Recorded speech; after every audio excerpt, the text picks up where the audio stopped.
Speaker, I apologize to use the microphone, I'm sorry. Let's speak up a little bit. We are recommending Chapter 343 HRS exemption for this project because there are no planned permanent facilities or structures. I believe there are representatives here from the city who are going to give more of a visual description on the project, but the staff recommendation is to go ahead and issue the direct lease and an immediate right of entry for this purpose. Do you have any questions for our staff before we bring up comments now? Maybe our staff could sit by because we probably will when we get the rest of the information. Sure.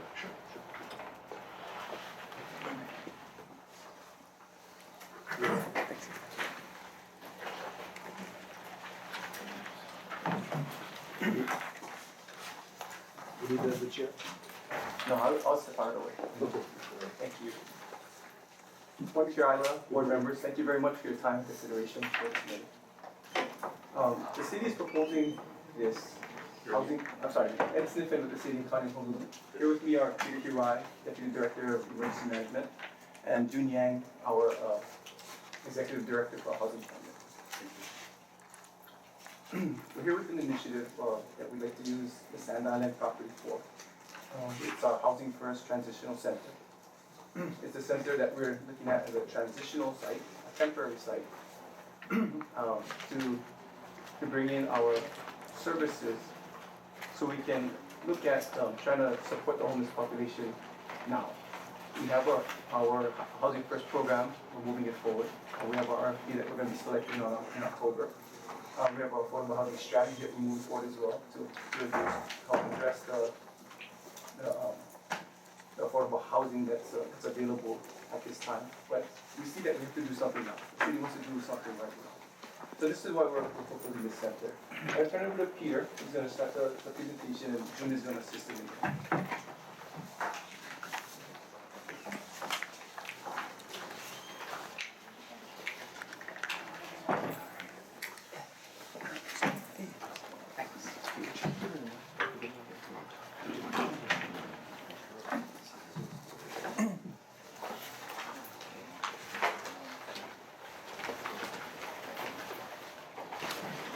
Thank you, Chair Ayla, members of the board. Again, my name is Peter Hirai. I'm the Deputy Director for the Department of Emergency Management, City and County of Honolulu. We're going to run through this slideshow.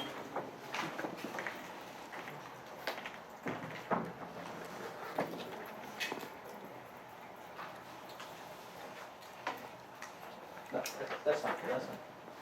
Yeah.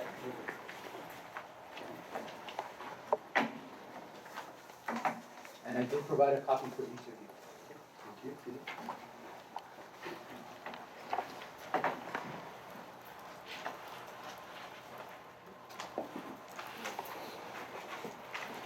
This is the general location of the center. You all know where the TMK is, it's listed. It is right across the bridge.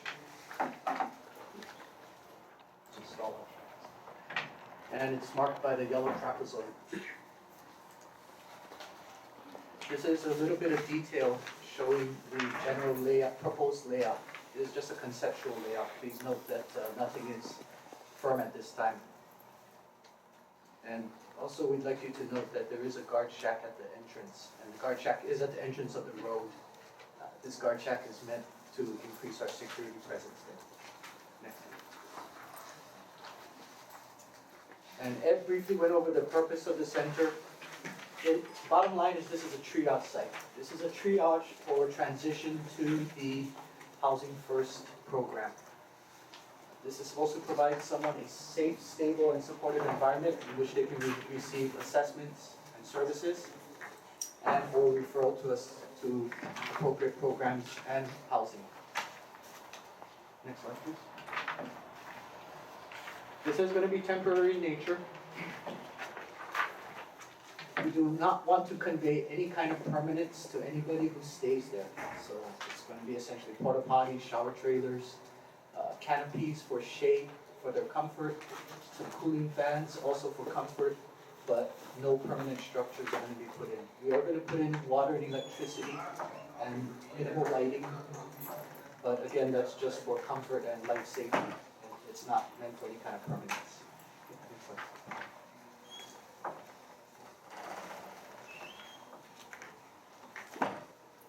We do have a grading permit with the city that's prepared.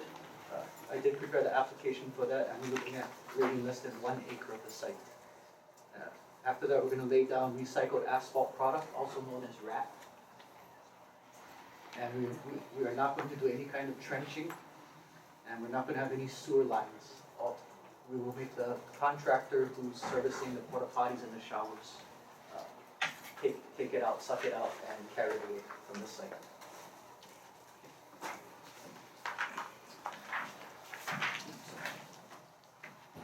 So this program is to service our Housing First initiative that we have in the city.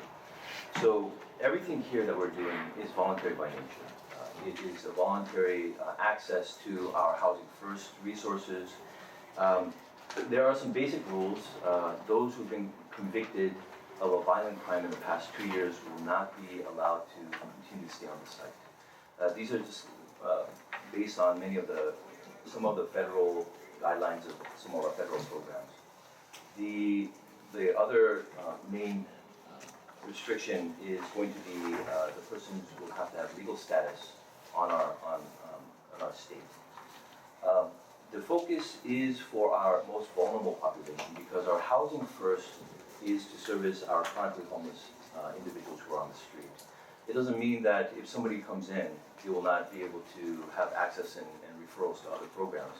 It's that this site is to service those who are going to be working and coming into our Housing First program. For the house rules, it's one basic premise.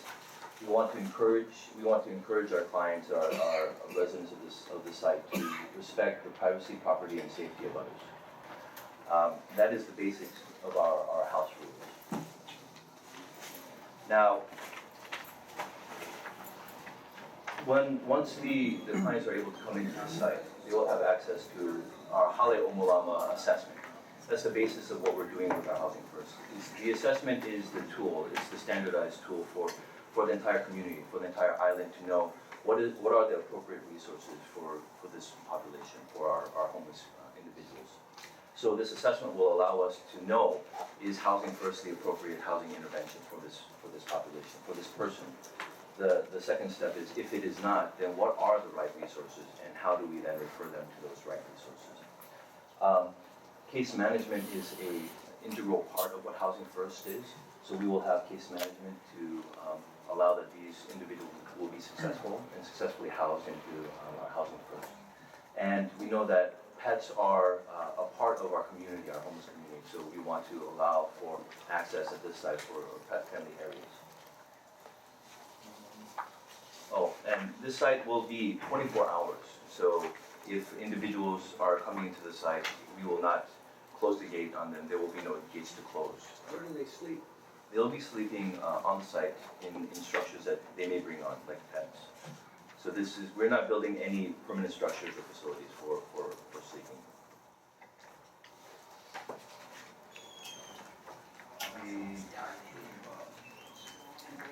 What if they don't have pets?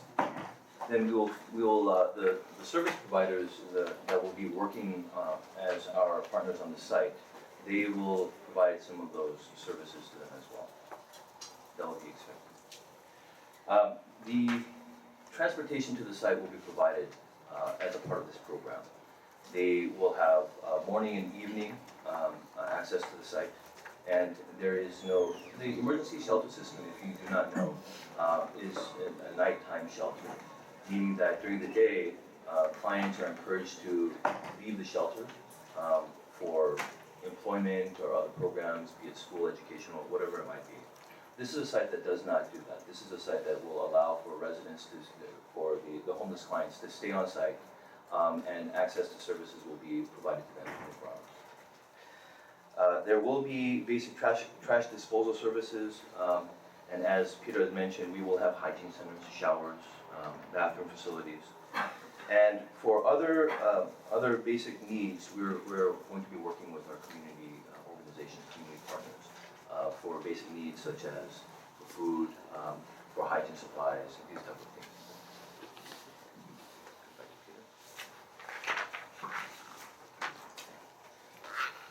Ladies and gentlemen, bottom line is, we want to continue to do our due diligence. And to do that, we do respectfully ask for the approval today. So we can have a right of entry into the place, and we can continue our site preparation and, again, our due diligence. We want to reach out to everybody. We already did so very successfully at Hawai'i Elementary School the other evening. We received great feedback from everyone. All sectors of the community provided us feedback. And we want to begin operations only after we receive community feedback and perform our due diligence. We're looking at the next 2 to 3 months.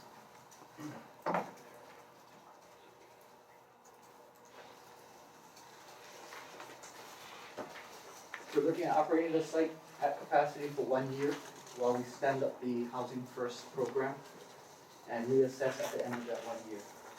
We will then transition it out of operation and hopefully have it completely shut down within 2 years and return the land back.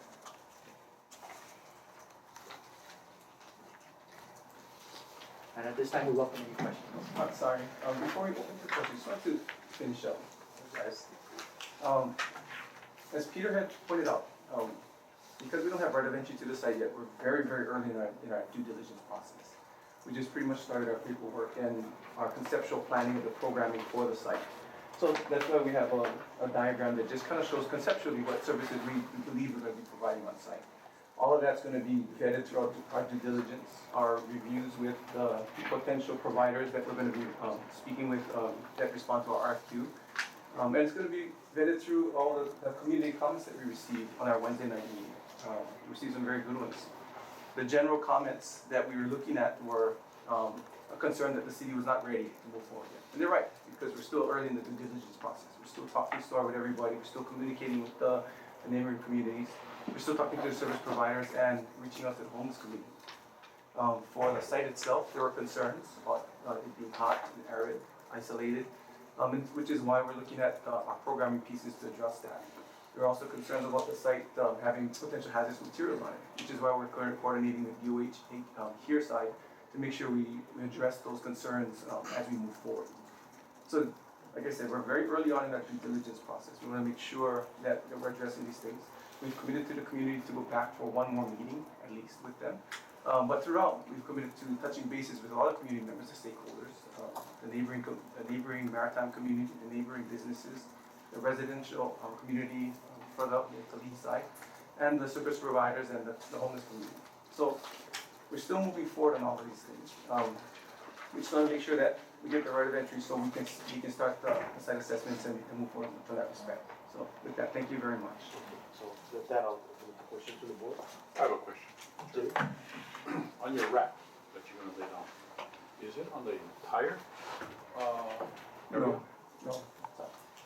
Yeah, because of our, the proposed grading permit, we're limited to 1 acre, less than 1 acre on the grading permit. Okay, and this wrap will be used primarily for what? Not the tents, you're not gonna put the tents on the wrap, or? We're gonna put the canopy on the wrap, and the concept is to have either some kind of padding or some kind of air mattress to mitigate that for the folks that sleep on it. Again, yeah, the key is not to connote any kind of permanence to them. We didn't want any kind of tent cities or any other structures there, definitely. And with that being said, in the event that, will there be security? Correct, there will be 24/7 24-hour security. security, Yes, okay? yes, sir. And when you say pet-friendly areas, is there a defined area where the homeless will go with their pets, or they commingle around the whole? That'll be vetted through the due diligence process. When we're talking to the provider that's going to be providing the services, Yeah. really they're going to be bringing a team of providers to help us with this site. The layouts will be set from that. Whether we set up separate areas for the pet-friendly areas, or we set up areas for the pets and families separate, we don't know yet. Okay. We're still trying to set that Okay. up. Then my last question is, for your 1 year possibly for this temporary shelter.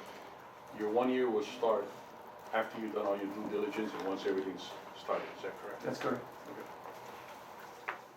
Yeah, question. You know, like, talking about the criminal background, 2 years, like, who is gonna determine, who is gonna go out there, identify these people? Is there somebody, CHS, someone gonna be there that gonna evaluate these people, do a background check on them? So, How are you gonna do it? So as people are coming in, the intake process will include, the assessments will be a part of that intake process. Our service providers, going into shelters many times, it's just a part of that process. It's not to eliminate these clients from the shelter or from, in essence, but for this site as well. Just to have some kind of criminal history will not disqualify you from the site, nor will it disqualify you from resources. It is just to make sure that the other clients that are at the site are going to be safe. So we want to make sure that everybody who's on site will have the safety there. So as a precaution, just to find out, does this individual have criminal history that is less than 24 months, then we will ask that person that he will not be able to find services at this site, and we'll do our best to try to find any appropriate services for that person. Like you said, this facility is gonna be open 24 hours now. So, you said you're gonna get a security guard gonna be over there checking IDs, checking their background at the point that they arrive, or? The security is not going to be doing the criminal background history check. It's going to be the service providers, and there will be somebody on site 24 hours. How many people are contemplated to be housed in this complex?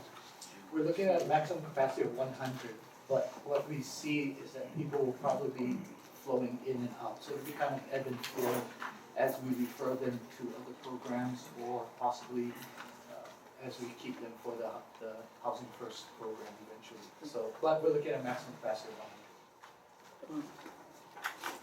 Am I to understand what you're saying, that the city will not be operating it, it will be provided to service providers?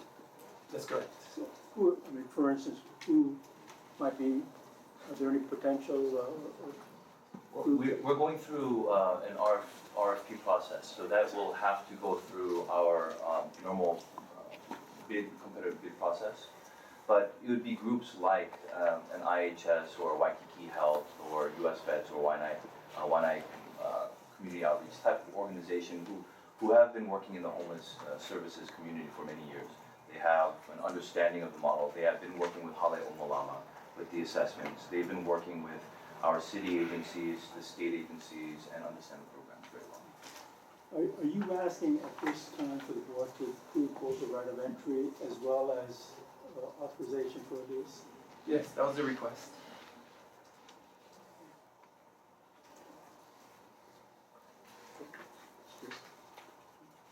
You mentioned families. Can you tell me what are the criteria? You mentioned something about the criteria for people that would be ideal to be served here and others. Can you talk about that a little bit more? Real quick before I ask June to come up and speak to it.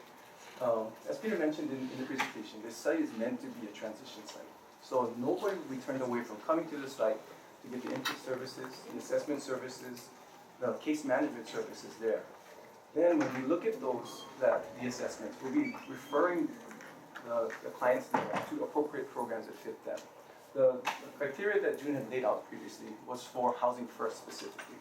And for those that are most vulnerable in the community, in some cases, they don't fit in our programs. So we would then look at them staying at this facility.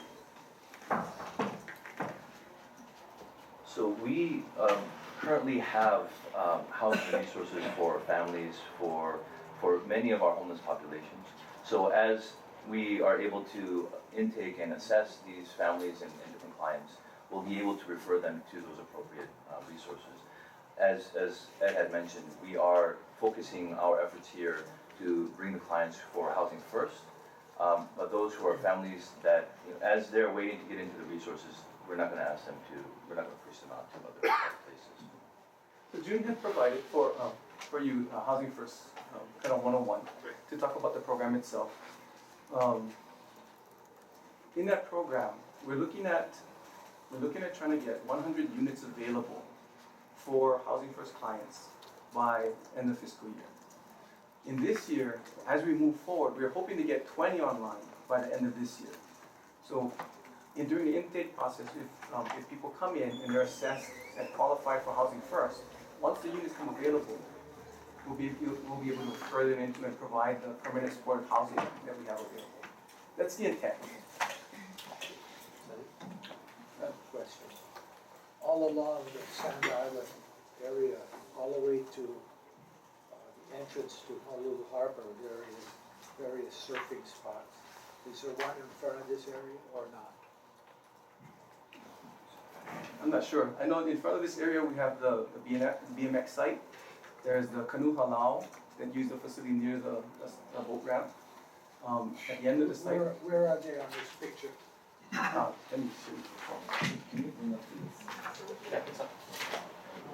For the TV screen. Hold on. There you go. So you can see the BMX site there. Where is that? Dollar Center. Just look kind of the yellow. So, right here, this is the ACC Maritime Educational Training Facility, right here. The entrance into Sand Island for the bridge. This is the BMX site that we're referring to at this point. The canoe halaus meet here, and we have a small boat ramp right there. This is, and the island would be, the island would be right here. So I guess my question is there gonna be we'll just say, a relationship between all the paddlers and whoever, and this facility? Have you folks had discussion about whether or not there's gonna be hostility or troubles brewing between these different groups? Because homeless people, they may wander down there, they may go inside the canoes, whatever, right? It's a 24-hour facility, and paddlers, canoes cost, depending on what model it is, a lot of money, so what's the situation with that? You folks explored that? We've started the discussions with them. As I said, we're very early on in our due diligence. Everyone in the community has addressed some concerns for the site. Whether it be security from the maritime community, whether it be transportation safety along the route, if there are more people walking the route. There's potentials for property in that area that people have been bringing up as concerns. You're gonna have a security person physically present in that area We will have a security 24/7, person. so that if homeless guys try to think about park the boats and go sell the pieces, there's gonna be a security guy there to stop it? No. Our security will be at the guard shack and roving the site itself. The number one purpose for that is to keep the residents in the facility safe. Okay, well, you folks are still in your due diligence period. It would be prudent to reach out to the paddlers clubs and whatever in that area, because the last thing we want is to get a big row going between the homeless program and the paddlers over there, who've probably been there for many years, and they have very expensive equipment. I don't know if they have a one-man halau there. Maybe they have a one-man halau. Easy for break-in one-man halaus. You just cut the lock, you take the boats out, you go sell them or whatever. I don't know. Maybe somebody here is going to address that, but that's just a concern I would have. So the security that they're gonna have for their facility is right off of Sand Island Access Road. It's the only way in or out. So Okay. if there's any unauthorized or non-owners leaving the property, any of the property, with something that they don't own, that security will be there to witness that. It's only one way in and one way out. Can I? Sure.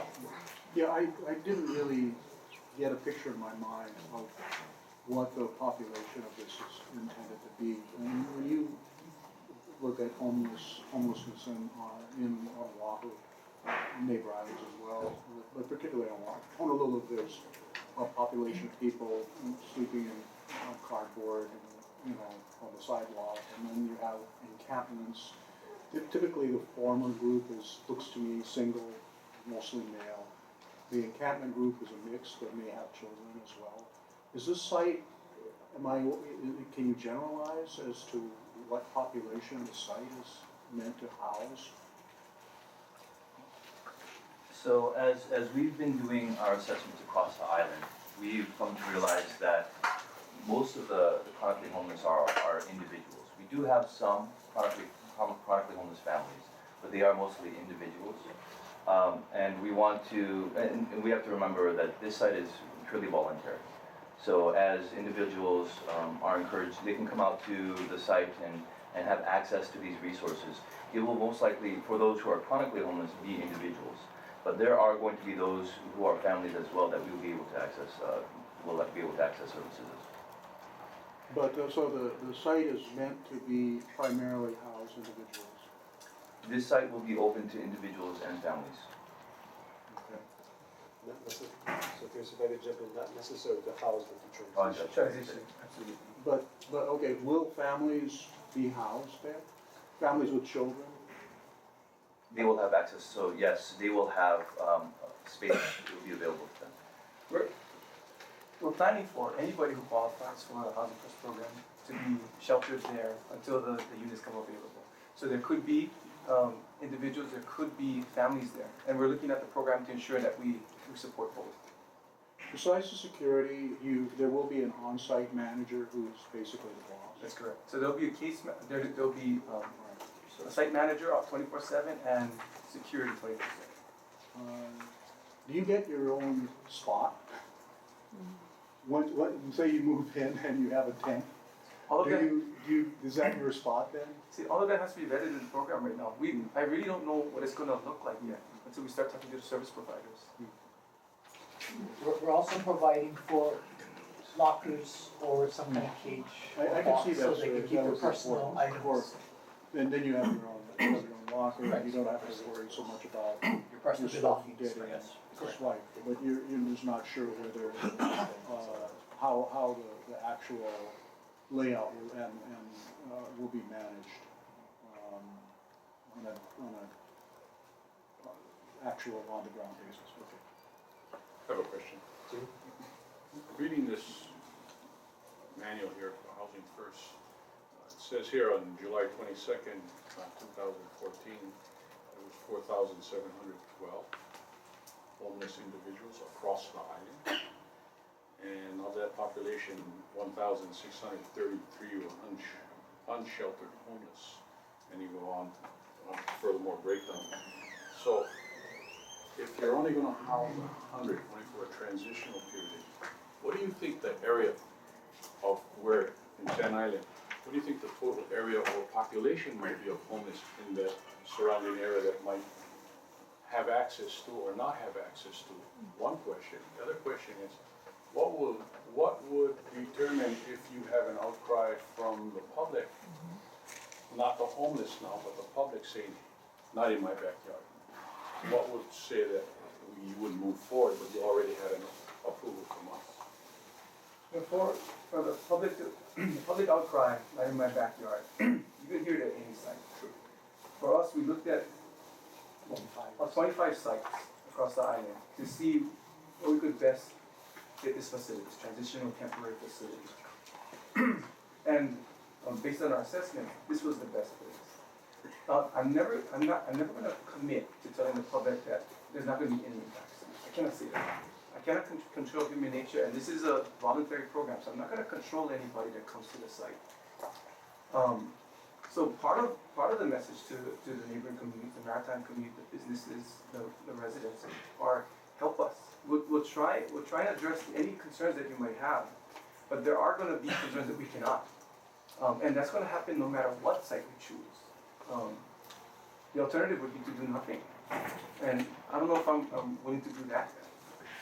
So I don't know how we can address that concern. I cannot make a commitment to say that if so many people come out against it, we're going to say no, we're not going to do it. but see, what my other point is, if there's only room for 100 and you have over 1,500 in the general vicinity, I mean, and this is on a transition, we'll be there, or you might be able to stay here 2 weeks or a month, and you've gotta go because somebody else is coming in or moving out. That's what I'd like to have some clarity.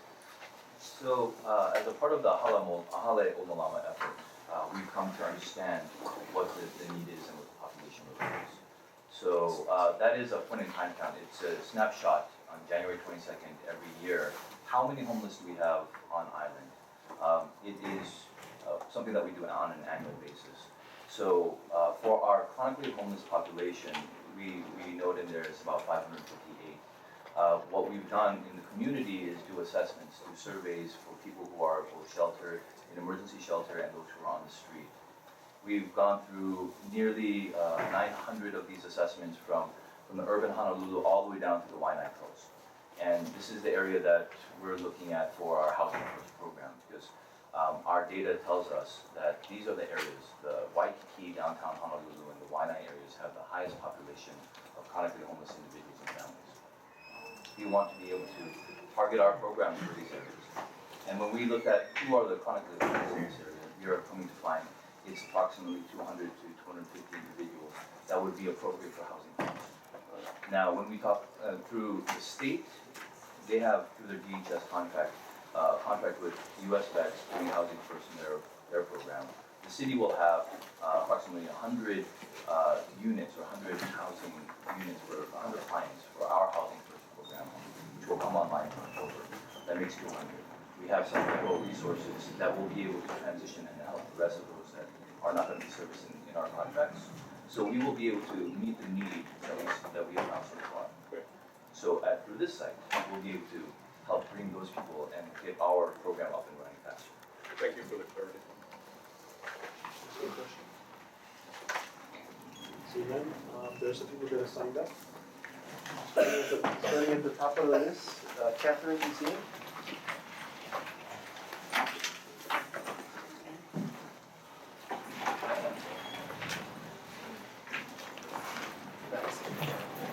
Aloha, board members. I'm sorry, Mr. Chair. Excuse me, it's 3 people. Yeah. I think there's gonna be other testimony. Sure, we're not gonna leave. Is there gonna be a possibility that after we've heard other testimony, we might be able to avail ourselves and ask additional questions? That's what So you'll be. we're not leaving. Okay, thank you. Aloha, thank you for this opportunity to testify. My name is Catherine Jian. I'm a service provider. I'm with the Pacific Alliance to Stop Slavery. We serve human trafficking victims as well as houseless persons in threat of criminalization. There are several issues that are very alarming about this proposal that is very ill thought out and put together by people who have no experience constructing sites like this for the houseless. All other Housing First programs are predicated upon their permanence. By definition, a temporary Housing First transitional center is a contradiction in terms. We feel that existing services are already out there that do exactly what the San Island encampment is proposed to do. The reason why this encampment is being proposed is because of recent criminalization laws in Waikiki and possibly in other districts that have made it basically illegal for houseless persons to exist in public spaces after hours. They will essentially, in practice, be given only a few choices other than prison. Either you be arrested, right, which is the worst case scenario, or you choose shelter, which a lot of families can't choose shelter because we have families that are too big to fit. Also, some of the shelters have bed bugs and are very restrictive and demeaning in their practice. Or you go out to San Island. The actual accurate count of homelessness is much larger than the point in time count. If you go by those who have actually accessed services in 2013, the UH, Center on the Family, came out with a services report that clocked them at, or counted them at about 10,000 just on this island. So to give you a sense of the problem, it is an emergency problem. There are other alternatives. The alternative is fully implementing Housing First, not a de facto internment camp like this is. Furthermore, the Department of Human Services, pursuant to Act 105 of 2012, came out with a report legislatively mandated to do studies on homeless temporary encampments. They found that it was too much of a liability for the state to suffer because they would not be able to ensure the safety of all the occupants, nor would they be able to ensure the rates of theft that would occur, or provide the adequate facilities for these people. Now, as you know, there are 2 designated security personnel to facilitate 100 people who qualify as chronically homeless. That can range anywhere from severe mental illness to drug addiction, or both. And yes, there are some families that don't suffer from any of those, that are chronically houseless. We want to put them all together in one facility with 2 security guards. That's a lawsuit waiting to happen. Not to mention your concerns about the surrounding community. There are already factional wars that are chomping at the bit between certain gangs that are also homeless. Okay? This is a very diverse community, so I don't want you to think that all homeless people are violent. They're not. But there is a minority of gang members who are Samoan and Micronesian. You've already seen them in the press, and any service provider or anybody who has any experience whatsoever working with the houseless communities know that they don't get along. They're already chomping at the bit, wanting to divvy up their territory within this encampment. The people who will suffer also are outside in the community, surrounding community. Not to mention, there's a significant risk of toxic poisoning that the city and the state would be liable for because the city has not done its due diligence, and it won't. Their proposal for solving the toxicity scare or the worries involve putting asphalt on some of the affected area, which, mind you, covers actually in close to 100 acres of the surrounding area, as well as the proposed encampment. It's not just at that TMK plot. Okay, so these issues of toxicity are highlighted in this summary provided by the Department of Water Supply, which you can also access at the Department of Health. Furthermore, if you watched the news last night, there was a major petroleum spill of over 3,000 gallons of probably jet fuel that happened about a 7-minute walk from this encampment. Simply covering part of the area with asphalt is not only ill-advised, it's insulting. Why? Asphalt is petroleum-based. And it's very toxic, actually, if you are exposed to it for a long period of time. Try go live out on a tennis court. You'll start feeling dizzy and a little sick. You can actually smell the fumes, yeah, coming from it. Now, these people are expected to either sleep on this asphalt or bring their own tents with direct contact with the asphalt. Not to mention that asphalt generates heat.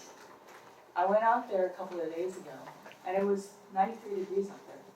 Now, they want to cut down the kiawe trees, which have major thorns on them, about 1 to 2 inches long, right? I complained about it at the community meeting, right? If they cut down all of the kiawe bushes, there's absolutely no shade, let alone thorny shade, for these people. Also another liability, on top of the toxicity. Furthermore, aside from the DH report, you have an Oahu general plan that, we try to follow, right? This proposal goes against several points in the Oahu General Plan. Physical development, policy 8, under objective A, it says locate community facilities on sites that will be convenient to the people they are intended to serve. In no way is send item convenient. I don't care how many people try to tell you from the city that services will be provided, Well, how are these kids going to go and get to school easily, come back easily, right? Be free to be able to go to get ice with their parents because that's what they use to refrigerate their food, which of course also the city's not providing food. It's isolated from any resources.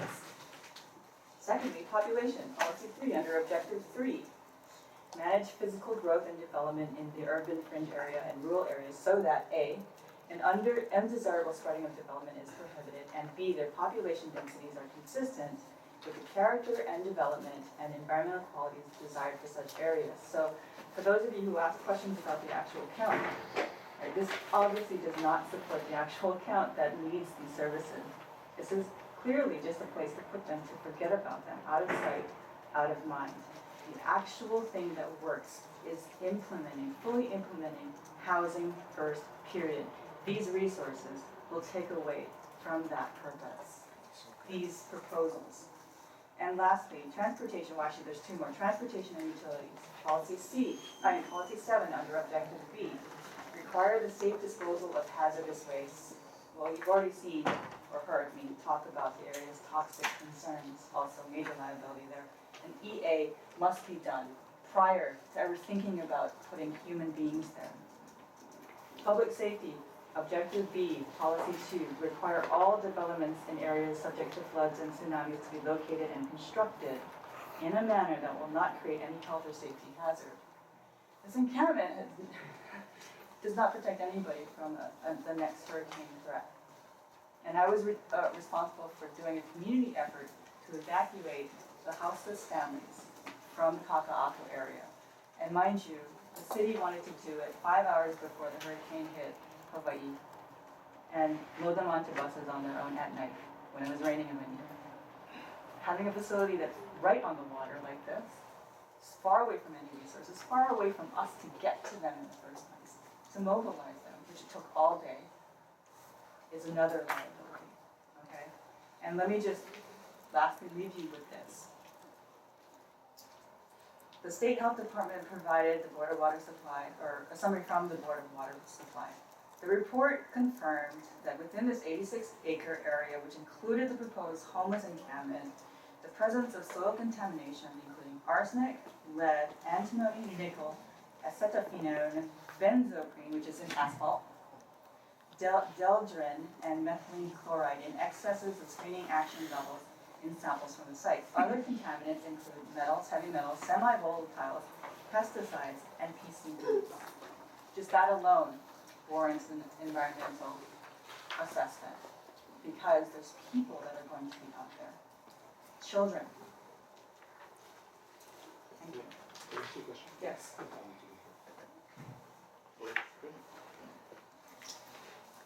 If there was some permanent housing available for the homeless, wouldn't you still say that there will be an issue with drugs and gangs and, for controls and severe mental disorders, even in the permanent housing? Like in every community that exists, yeah. So the difference here, you're saying the transition, and I agree with you about the EA. I agree with you, wholeheartedly with a lot of the points that you presented. But it don't matter, I think, where you go, you will still have these issues that you brought up, whether it's permanent or it's just in a transition period, correct? Yes, that's true, but the significant... What options you could give us? Really good question. The significant difference is the isolation of this area plus the environmental concerns, right? And the lack of the ability to actually enforce any sort of security for the inhabitants in the outlying areas. Those are the main differences. However, the alternatives are very simple. There are so many alternatives that other cities have done before us. Housing First just being one of them. The houseless people, they already have a home. It's called Hawai'i. It's just they can't afford rent. A lot of them, most of them actually work. A lot of them are families. A growing number of houseless persons are families with children at that. And they're already in encampments that they self-police on their own. And they're slowly being criminalized from any sort of public space, which they don't want to be on the sidewalk around. They don't want to be in Waikiki, but it's safer in populated areas. Where it's not safe is where there's less people and less passers-by. That makes that area very dangerous. Sand Island is a perfect example of where it's very dangerous, especially for single women and families with young children. You don't want to relegate them to some place where there's less people, okay? Now, the alternative would be to implement RVs, recreational vehicles, in tiny homes that are 220 square feet or less. You have your aesthetically pleasing little tiny home villages that are actually mobile. Build little organic gardens so they can eat.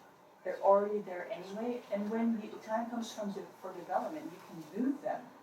The thing is about these tiny homes is that since they're aesthetically pleasing and they have all the amenities, they feel empowered to take care of their own little home. That's just one example, aside from Housing First. Okay, so if you went with these small little RVs, geographically or footprint would be a safe area for them, other than San Island? That's a great example of a great question. Now, the city says that they've exhaustively looked for 25 other sites. We requested these. We don't know where the other sites were. We don't know how exactly exhaustive, what their definition of exhaustive was. We would like to know what these other 25 are. What were the criteria by which they were refused? There are other sites out there. See, it's legally only now to be able to put these RVs on private property, not on a public road. You just need to find one. Again, if you're thinking about temporary, this would be a perfect temporary solution where they don't lose any dignity. You can communicate with them on how it's going to look, how it's going to be structured, where it's going to be. They feel empowered to take care of it. And you don't relegate them, force them into a place where they don't want to go in the first place. But certainly, there are not gonna be RV parks in Waikiki. No, there's, no. Of course, like, it That's wouldn't what, be one of but the that's what sites. people want to be, in your statement earlier.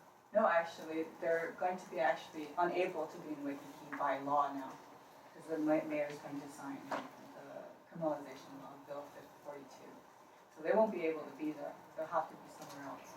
But this Sand Island plan is not well thought out, put together by people who have no experience whatsoever in developing homeless encampments, let alone the bottom line is homeless encampments, temporary ones, only prolonged homelessness. That's what the DHS report said, as well as creating a large liability for the city and state, large one. So the other question that I wanted to ask you, the question first is, being familiar with that area, because I served as the acting harbor agent for the Cable Harbor for a couple of years, there are already numerous homeless folks in the area, unsupervised, being in the very same area. So to me, it makes more sense to have some organization to deal with that particular situation. We've got homeless folks that are walking into the the bike place. There already are significant numbers of homeless in and around Sand Island, in and around Kahila Green, right up the street in Covington. So There's not that many, no. The entire population is measured at about 180. Now, the number of homeless has not been adequately studied. all you have to do is get in a boat and drive up Kahila Street. I've been there, I've been there. I've been there too. So There's there's a lots of folks handful of that are there. homeless in that area, in that plot. But it's not like how it was before they installed the park and they kicked all the Kanaka out there. It's not nowhere near that number. My question basically was, it's already happening. Why wouldn't you want to bring some systematic control to the area? Because the way it's being used, the way it's being structured, and the environmental concerns of that area. The people are already being exposed to the environment. They're in that area. If you can provide a study that shows exactly how many houseless persons would qualify for this program, then maybe I can come back with you with an adequate response. But asking me at this point when there's no study done or no count out there in Santa Island is a little unfair. The status quo is okay. That's what it's about. The status quo of homeless people Where'd you being find exposed to the very same things that you're bringing forward is okay. It's not okay. It's not. I don't know why the state didn't do an environmental assessment before this proposal. It's a city proposal, so Right. they're asking us for a right of entry to go and do Yeah. some studies. And comparing Santa Island with the Waianae Boat Harbor is not fair either because I there's wasn't 300 or comparing, 400. I wasn't comparing San Island to the Waianae Harbor. I was comparing it to my knowledge of the area around Kahila Lagoon, Sand Island, and Kahila. Mhm. Okay, so I want you to be very clear about that. I was I am not. very clear. I think you might want to ask a resident of that area or a beachgoer because they actually went to the community meeting. And yes, they said that there are some homeless, but not near as the numbers that will be there because of this proposal. And just saying that, and there will be corralled from, especially the district of Waikiki. The point being, They won't be servicing. the point being, there's necessarily. very little control in the area now. Status quo, in my opinion, is not safe for anyone. And so here's an opportunity to try something. That was simply. It's not safe with the homeless encampment. It still does not address the issues of the environmental concerns or the safety concerns for women and children. Stanley? Why don't you stay here, please? And the gentleman with shirt, can you come? Mr. Irai, is that your name? Yeah. You related to Shadow? I'm not, no, my father's from Japan. Okay, Excuse me, Chair, do you mind if I ask for people, speakers to speak up? Sure. It's not Everyone amplified in speak the up. room and you seem to be engaging between yourself, but Got it's it. not reaching. Please speak up, everyone. Simon? No matter where the homeless are, whether it's Sand Island or on the side of the road at Dillingham Boulevard, they're subject to all kind of contaminants and toxic substances. You're on the side of the road continually. One of the things I experienced when I used to run the marathon, I ran on the road in La Hoi for 15 years. And after a year and a half, I lost my sense of smell. And it didn't come back to me for a whole year, and I was lucky it came back. Some people don't get it back. So wherever the homeless people are gonna be, we're gonna have issues. And probably all of our beaches and industrial areas, including Sand Island, they're contaminated from I don't know what, but probably a lot of things. And that's an issue. So I think that we need to take a close look at what the contaminants are, what the levels are, because for openers, you're gonna get a right of entry. Are you gonna be creating a public nuisance, right? Right this minute, I'm involved in a lawsuit in the Kona industrial area, where the homeless people in a certain area have been terrorizing the neighborhood, attacking people from various places because they have found places where they can stay overnight. And some of them are nice people, some of them have serious kinds of disorders, not necessarily been to court, but they got disorders. Some of them are psychotic. And if they utilize drugs at night and then they go to the neighborhood and they attack somebody, which is what we have in the case I'm involved in. They hit a guy over the head with a cow bone 6 times. So he had major brain damage. So there's a Hawaii case. Folks should familiarize yourself with Littleton versus State of Hawaii.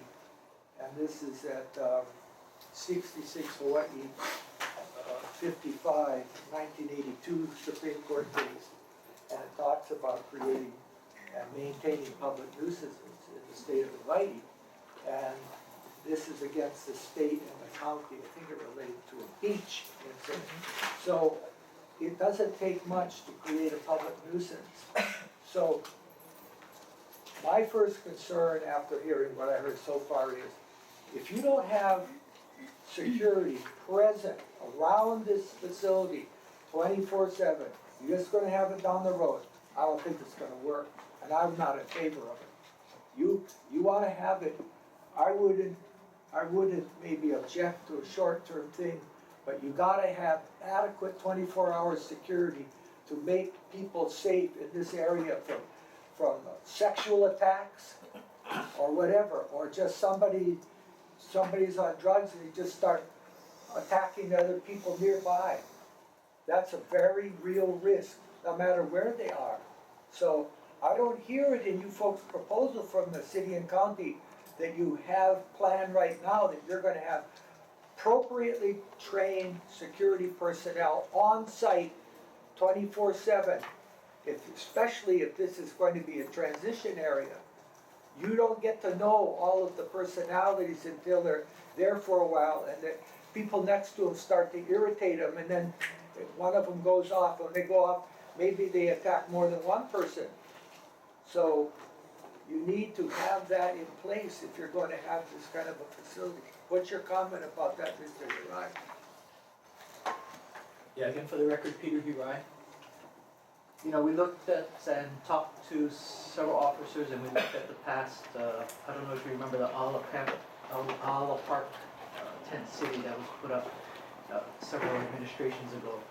And we definitely interviewed and spoke with some of the police officers that actually responded to that area. And the one comment they had for us was the lawlessness of that particular facility. And so to address that and to mitigate that, we decided that security would be a high priority for this area. Not just having a roving presence, but also the security guard outside, the roving presence inside, having that 24/7, and having the program manager on site 24/7. Okay.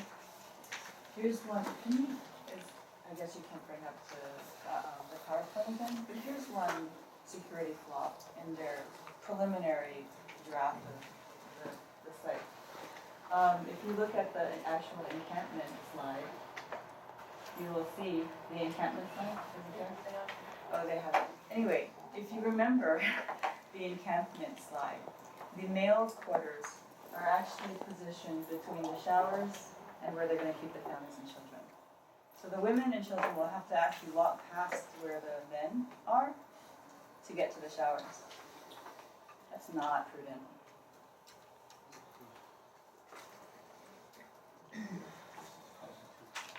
Yeah, this was just a conceptual sketch.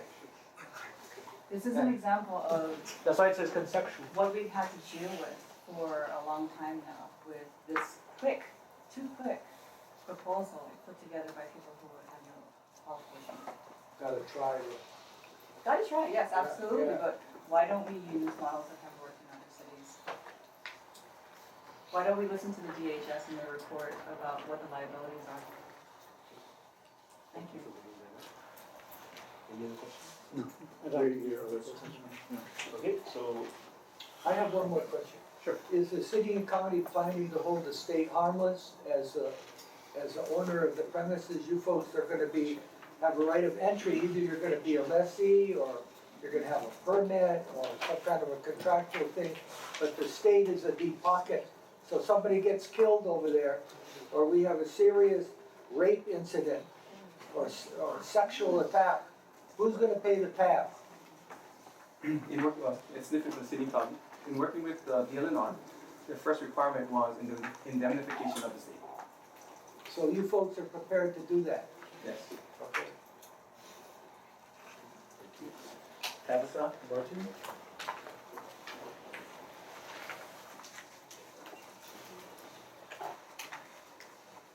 Good morning. Good morning. My name is Tabitha Martin, and I'm speaking on behalf of all homeless, because I am homeless. I have a family, and we reside in Kakapo. Basically, all I'm trying to say is, put aside all these arguments about disagreements and whatnot, and one simple solution would be empathy. Can you speak up? Is that microphone, do we have is there a speaker in the back? I mean, really, it's very difficult to hear any of this. It's not, you have Mr. Chairman, microphones. this gentleman over here, when you yell out without being recognized, it's very disruptive for us. We can't hear, this is Well, I like being understand that, I'm recorded just here. asking you, raise your hand and have the chairman recognize you before you burst out. Please speak up. I'll remind everyone to please speak up. Sorry. Is that better? That's much better. Okay, well, my family and I reside in Kakapo, and we've been through more than a dozen sweeps, homeless sweeps, that just basically confiscate everything we have and make us pay for it back if we want it back. But 9 out of 10 times, it's usually destroyed. Getting to a point of San Island, it's a place to go. I mean, if you're gonna kick us out, give us a place to go. But I have 2 jobs. I work in Pearl City and I work on Bishop Street. I ride my bike and I catch the bus.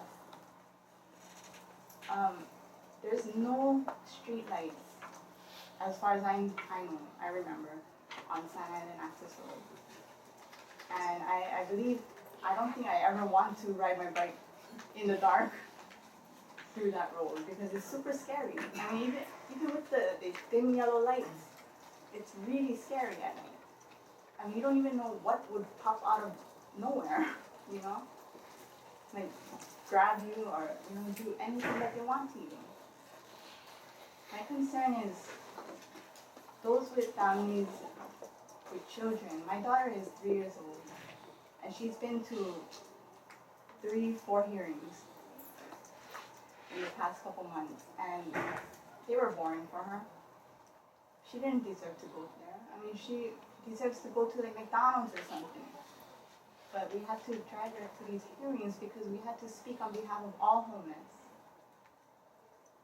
Why not do an assessment and ask the homeless what they think would be a good idea? Get the leaders from each homeless encampment or homeless site or any crevice of the island. Any leadership source of the homeless would be good to come together and speak to you like this. That way you guys can come up with a solution together rather than hearsay, you know? I mean, one council member had actually defended, you know, what was right. He sees things in black and white. Right is right and wrong is wrong. Confiscation or displacement, they're both wrong. Especially of personal property, personal freedom, and personal pride, which was all taken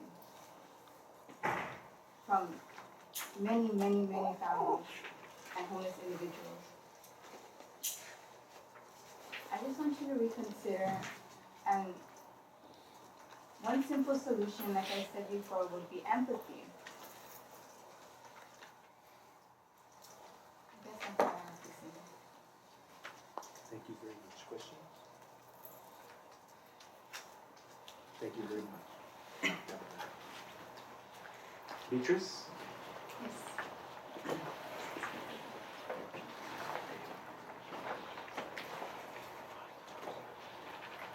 Good morning. Good morning, Beatrice. Could you please speak up also? Yes, I'll do my best here. My name is Beatriz Cantelmo, and I am Amnesty International's Honolulu Chapter School Director and Organizer. I'm going to cut my testimony a little short because of the wonderful job that we already had with the discussion, so I think in the name of not being repetitive, I'm going to focus more on the human rights aspect of Sand Island, as well as the risks that we see and why Amnesty International opposes Sand Island. So the first point, and I'm going to try to stick to the points here. So I'll be referring back and forth between the arguments that has happened, and what we would like to bring up to. So Sand Island is not a housing first initiative. It's a transitional and temporary solution. So I think it's very important that these issues be distinguished, because the mission and the vision and the responsibility of Sand Island proposition really does not address homelessness, at its core. That is the responsibility of our government, So the way that the proposal is designed, it really brings a lot of legal concerns, enforcement issues, as well as logistical and unnecessary financial burden to the city. We have already discussed the safety from security and hazardous issues, but on those issues, I think like a couple of things that's worth mentioning is that, since we're going to talk about security, my understanding is that private security will be contracted for Sand Island, for this the way it is, and it's not efficient. It's not proven, to be efficient, and Honolulu police will have to intervene in many instances where they cannot meet the needs there, which will be an additional cost. You have a proposal of $45 million for 100 people for up to a year, where I don't think security really has been really thought out as part of this. I'm not going to talk about the hazardous issues because it's already been discussed. Where I would like to talk to the merit of this issue is that the bills that have been passed, which I find it very interesting, you know, Bill 45 was not passed. And if the homeless people in Oahu, you know, outside Waikiki and downtown districts, deserve the consideration to not have Bill 45 passed, we need to be able to look at Bill 42 and why really it was passed, you know. So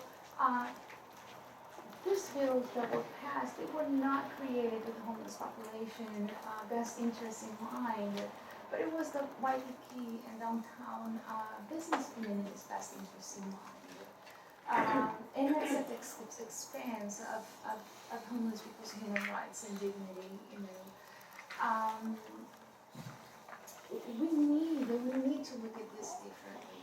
You know, we really do. You know, our business here believes that, you know, homelessness affects their profits. It poses the risks, you know, and ruins buyers' experiences, you know, and they're spending their vacation money here in Waikiki, downtown districts. I get that, you know, that's one perspective. But their customers do have choices, you know, to whether return to Waikiki or go to different vacation destinations. Homeless people don't. And what the bills that were passed are doing is really forcing them into a situation that is not constitutionally right. You have not options really when you have homeless shelters that, you know, are not really equipped and appropriate for, you know, the needs that are out there. Or when you have bills that criminalize homelessness. The options they're giving right now are two, basically. With the new bills, you either get a citation for being homeless, basically. So if you're sitting on the ground, you're eating, you're asking for money, you know, it's illegal now in Waikiki.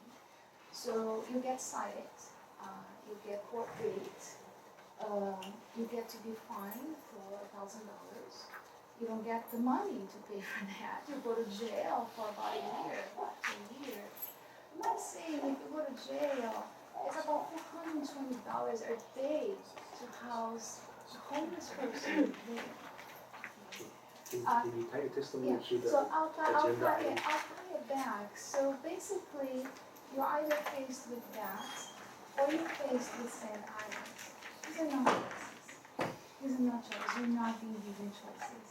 You know, and we need to think about that. If we're really going to talk about that, I agree we need to do something about homelessness. But we need to look at housing first. Housing first is not transitional housing and tent encampments that is being proposed. We need to look at wraparound services, trauma-informed care practices. We need to look at employment. We need to look at poverty at state and city level. We need to look at this with a more comprehensive program. And if we're really going to address homelessness, this is not okay. This is not right. We do have to protect homeless people too. We have this responsibility as government. We cannot turn our face and our practices the other way because it's an issue that we don't think we can tackle. This is the time that we need to come together as a community, as government, and do really something about it. You know, homelessness issues here in Honolulu has needed attention and has needed, solutions for over 30 years. This is really not being addressed. This is not the way to be addressed.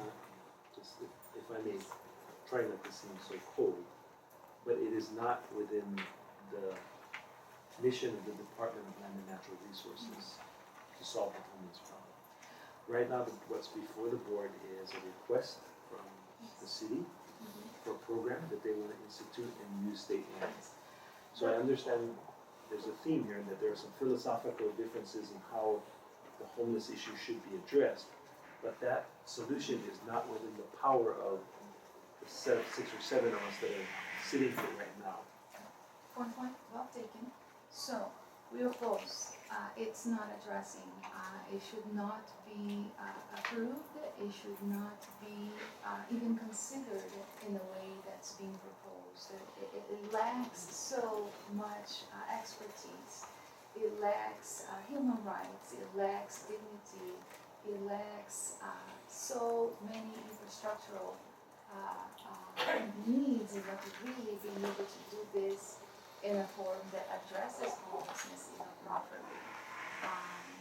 So I don't know if that answers it, and really bringing the context of why we're here now, I thought it was very important, so that we don't forget the roots.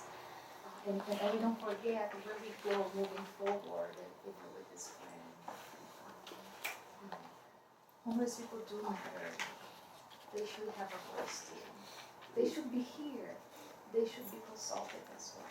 Absolutely. And thank you for providing the context in which the overall discussion is occurring. Any questions? Stanley? Do we have any lawyer here for the city and county? Why don't you come on up here, please?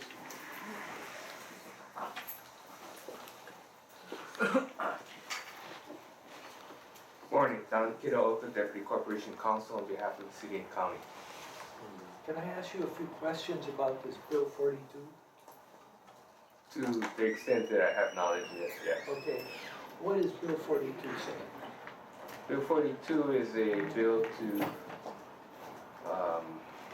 impose a restriction on sitting and lying on the sidewalks of Waikiki. So it's a sit-lie ordinance, which basically makes it a violation to sit or lie on a public sidewalk in Waikiki.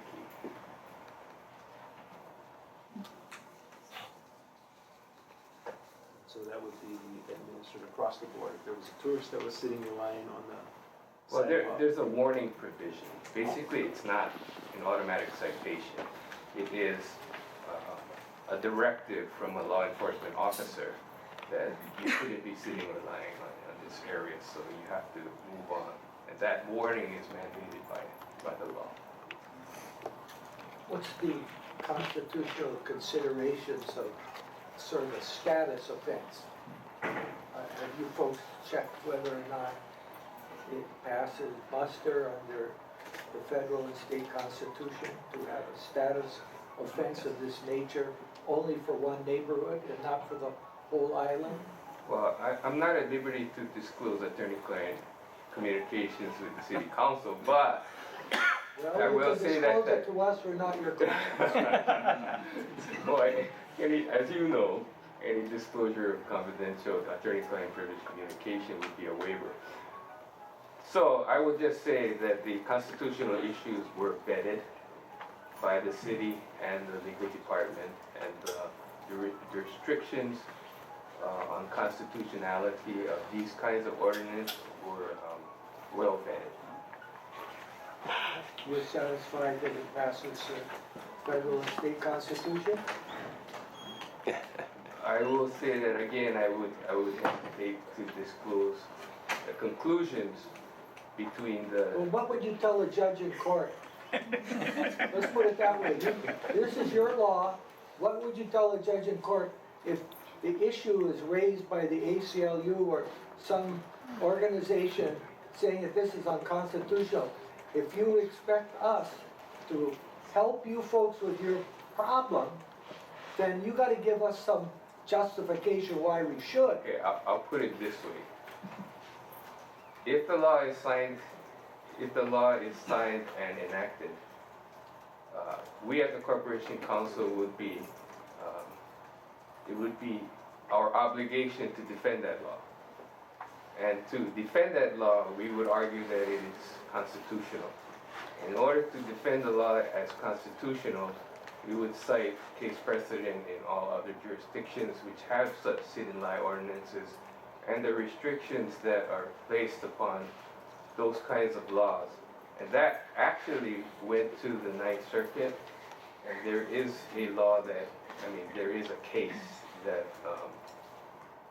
vetted the constitutionality of, I believe, San Francisco or Seattle's sit-lie ordinance. We're not going to debate the law here, right? Right, so I would hesitate to debate that law, but the constitutionality of these kinds of laws have been well examined already in the appellate courts. Thank you. I got a question.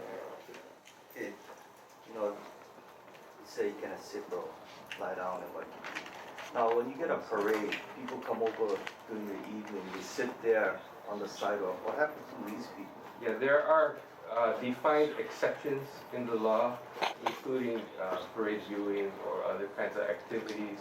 Queuing up, for instance, to buy a ticket, you know, those kinds of Say if I was activities. homeless, okay, parade come, I can sit there for hours and you're not supposed to be able to arrest me because the parade will be happening, or an event will be happening.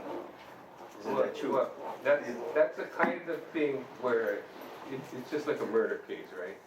People would say, I'm imposing the defense of self-defense. Well, the But I defense, guess, you know, I just was asking this question because for me, you know, right now what we're doing is the city and county impose laws without thinking of consequences. And this is what happened today. They're trying to rush into something because they want to pass a law and not thinking about, now what we're going to do with all these people. right, in fact, that's one of the criteria by which a court would look at these laws to see, in fact, if the displaced people have a place to go. And that's basically how the courts have looked at it. So,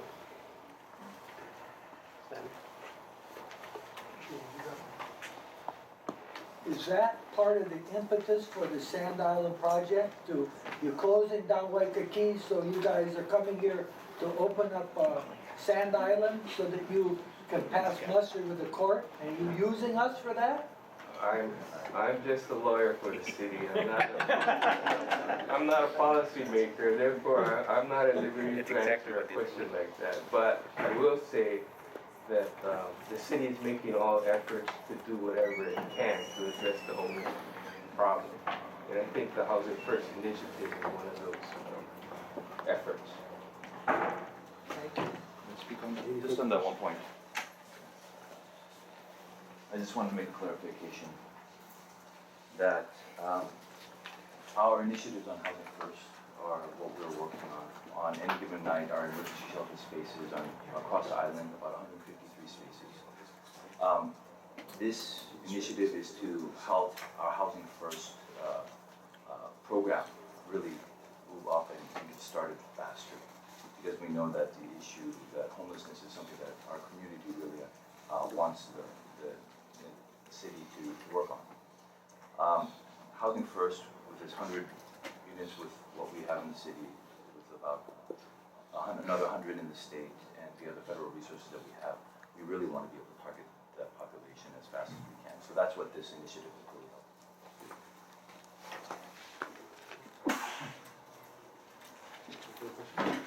Thank you very, very much. Next, testifier is Russell Alfonso, Washington City University.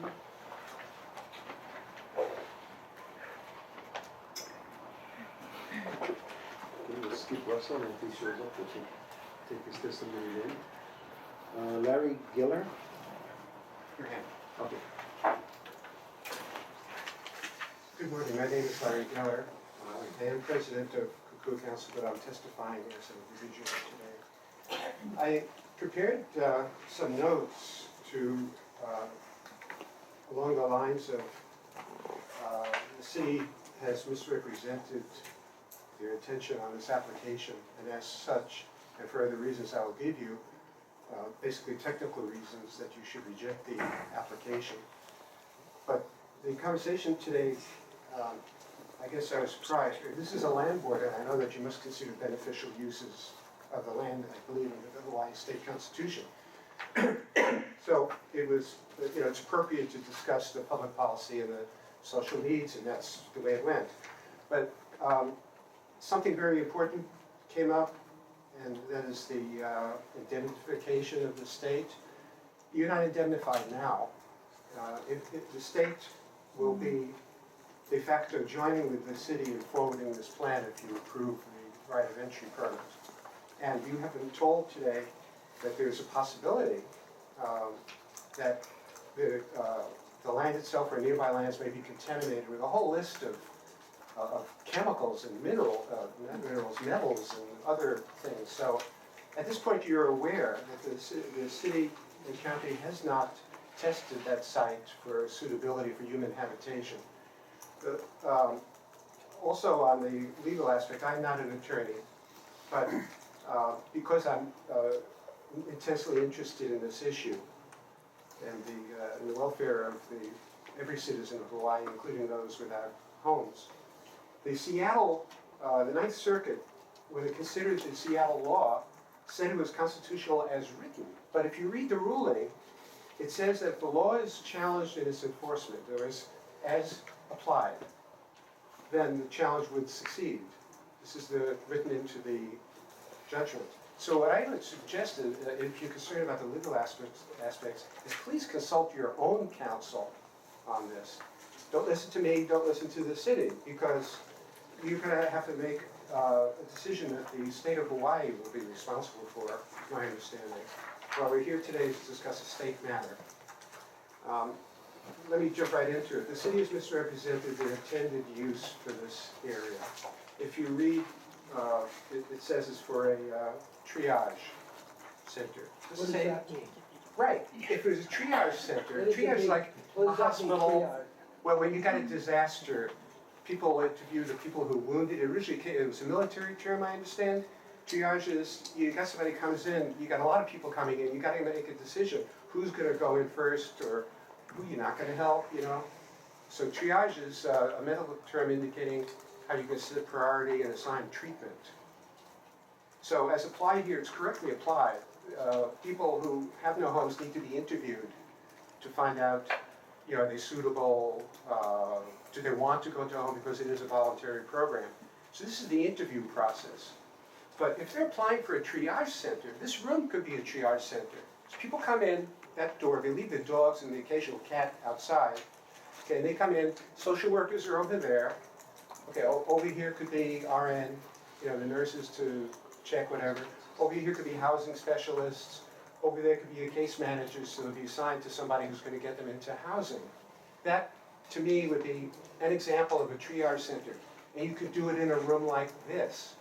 But what is presented to you, what's still on that screen over there, is a campsite, which is to be used for housing without a roof, but housing nevertheless, for an indefinite and unspecified period of time, where people will be living on that, in that little yellow spot that was shown to you. That's not a triage center. They may do triage there, but the main purpose of it is that people are going to live in tents there. And the city did not, in their application, on page 3 at the bottom, it says, other than the agencies involved in the transfer and disposition, the division did not solicit comments from other agencies. Well, had they solicited comments from the Department of Health, then these minerals and potential contaminants would have come to light at that time. But they did not do so. So here you are today, the testimony is being given to you that the site is potentially polluted. In truth, we don't know because nobody's dug the hole or whatever you need to do. Nobody's analyzed the air blowing from other sites. Okay? But nevertheless, what they've presented to you on paper is a triage site. What they've presented to you in actuality is a tent city. Now, let me comment on the appropriateness of that for this area. At the community meeting on Wednesday, the city managing director, Amber Shin, told everybody, it wasn't, by the way, to consult the community, it was a similar slideshow like this. She was very proud to say that this is the first time that a municipality, that a city has attempted something like this. That prior attempts, and I'm obviously paraphrasing what she said, previous tent cities and so forth have been put together by the community, and they kind of grew, you know. They governed themselves and so forth. She was very proud that this is the first attempt that a city is to put in something like this. In fact, there's a good reason why cities don't do it. Hawaii is not, as Ms. Shin has previously testified to the City Council, in the vanguard of Housing First. This is 2014. Housing First was around since the 1990s, late 1990s. City has reported on the results as early as 2004, 2006. So we're at least a decade behind. No Housing First program includes this. It's the antithesis. Housing First is you find, let's say, an apartment or something, and you do triage, you screen who's going to go in there and who will be appropriate. People are placed in housing, even if they have drug problems, alcohol problems, mental health issues. And then they're surrounded by what's called wraparound services, very intensive social and even psychiatric services to make them successful in staying in that home, make them permanent in that housing. And the statistics show, as early as 2004, even today, that that plan works. Yet, the city and county, and they have no Housing First program yet, it's an RFP. It doesn't exist. The ordinances are about to exist. If the mayor signs his name, then people are going to be transported from the street into someplace. So Bill 42 hasn't been signed yet? Has not been signed yet. Unless it's happened today, it hasn't been signed yet. But since I believe it's the mayor's bill, so he's likely to sign it. But by the way, as far as the coercion goes, whether it's voluntary or coercion, people's possessions have been taken and put into garbage trucks. It's documented over and over again. There is coercion involved even now in getting people off the street. It's unlikely that they're going to say, please, please come out to our camp and come into Housing First. Many people won't want to do it. A woman from Kailua at the Wednesday night presentation suggested, why don't you put the social workers on the bus and, you know, like one day a month where they're going to send them to Kailua, and because they have homeless people there, and let them speak to people and begin the process. You know, so there are alternatives to Housing First. I guess I want to not dwell on that. But my point is they have no program. They have about to have an ordinance which will be used punitively. If a bus is right there with a police officer and you say, well, you can move or you can go on the bus and go over there. We don't know how they're going to apply this. You don't know how they're going to apply this. And yet, and you do know that the site has these potential problems. I'm not saying it is polluted. None of us in this room know that it's polluted. That is the reason why you should not approve this. And the toxicity and other, which they admit in the application, they have not consulted other divisions. They persist in calling it in here a triage center. And triage centers do not require to be on Sand Island on that particular piece of land with the potential problems. You could do it in any room in any building in the city. You could interview people. You could do it on the bus in Kailua, and you could provide social services. This is not Housing First by anyone's definition.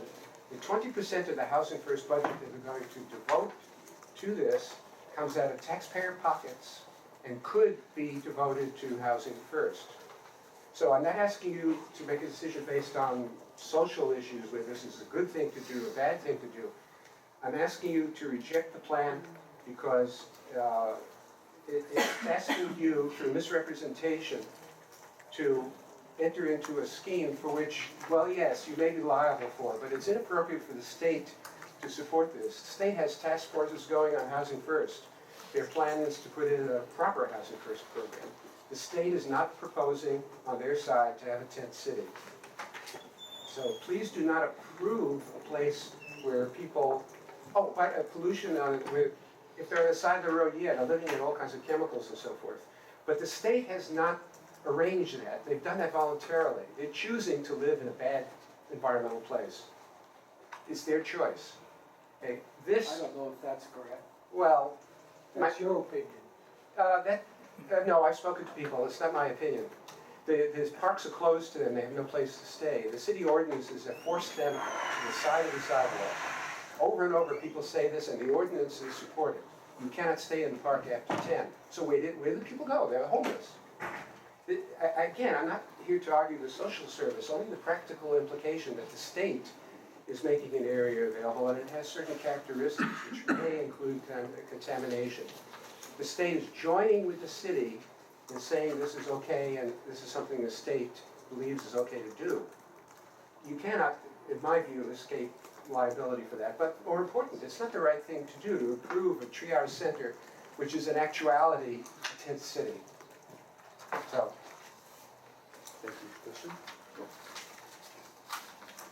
Thank you very much. thank you. So that's the end of the sign-up list. I'll start on the left here. Anyone wishing to testify? And if you could please keep it to tie it into the agenda item. Aloha no. Some of you are new. I'm not sure if you know me. My name is Ponoki Aloha. I am a Hawaiian Kingdom subject, yes.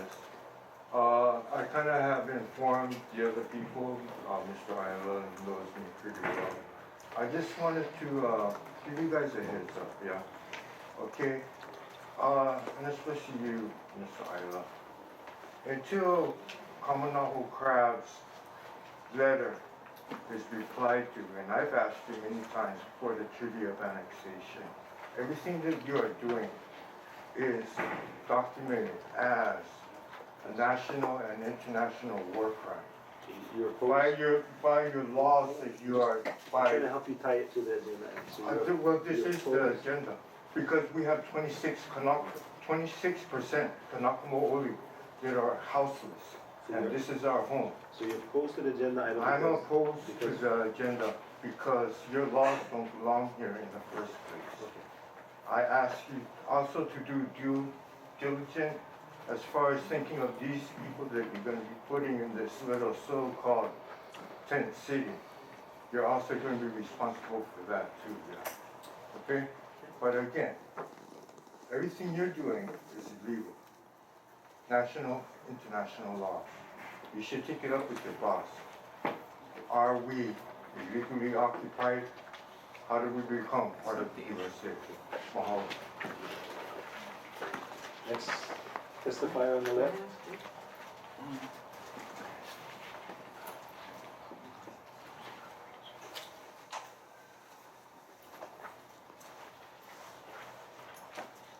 Your name for the record, and you can speak up. Thank you, Board. My name is Michael Daly. I would like to ask, Chair, if you're expecting to make a decision on this today, or what the process is. Well, it's scheduled for discussion, and potentially we may or may not make a decision. I think we're certainly going to have a discussion with our attorneys. So it's scheduled. There may or may not be a decision today. Thank you. I'm opposed to using this board to provide a permit to the city and county of Honolulu for access to Sand Island. It's been an internment camp before and other camps. It seems to be a historic place where you put people that you don't want. There's a public relations problem here, if not anything else. The world's going to come and look at this. Sand Island rings bells. It was an internment camp for the Japanese, and it's been used as other camps. There's something wrong with that site. It's being used for these purposes. I don't know what it is. I think it can be fixed, but it's like a toxic, I'm using that word metaphorically, but I believe that it's actually physically toxic as well from what people are saying. We don't know. I'd just like to introduce myself. I feel like I'm a critical stakeholder in all of this that's been going on. I've been to every single hearing on Bill 42 at the council, through every committee meeting. I've travelled over the other side of the island when they've had meetings there. I've listened to the testimony. The best that they come up with, the best that the supporters of Bill 42 come up with, is that people are, homeless people are defecating on the sidewalk, they're in the way, there are obstacles. There are all these superficial arguments, but they're not addressing the proper solution, which is, of course, housing first. And they're still not. They're providing another temporary Band-Aid solution that looks like it won't work. I've been homeless. I live in Waikiki. I have friends who are homeless who stop by my business. I work on the street in Waikiki on the sidewalk. The homeless come up to me looking for $1, a conversation, anything. I'm an artist. I work with my easel. When I leave my house, they're on the street. When I take a friend or a visitor to a restaurant, we have to pass by them. You know, I'm a designer too. I've worked in advertising agencies and design houses in Sydney, New York, and Honolulu. I'm aware of the corporate image that they like to project. I know how much they spend on displays and lighting. And it comes down to free speech. Because actually, oddly enough,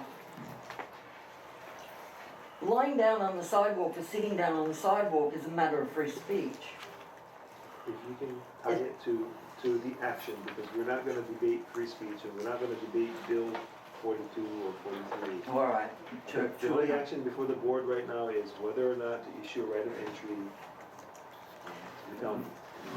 The thing is that you, all right, I've got it. The fact is that it would be irresponsible for this board to give access to the city. I'll tell you why. Because it's all stems from rushing Bill 42 through the sit and lie law, which was pushed by Waikiki Improvement Association, the two businesses in Waikiki. The other one is Waikiki Business Improvement District. The city does not care.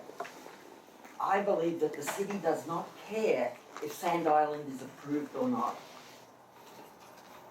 Except insofar as I just heard the lawyer say that the city, they think that the city's not going to pass constitutional muster if they can't prove that they're providing some sort of shelter for the homeless people that they're harassing on the sidewalk. So,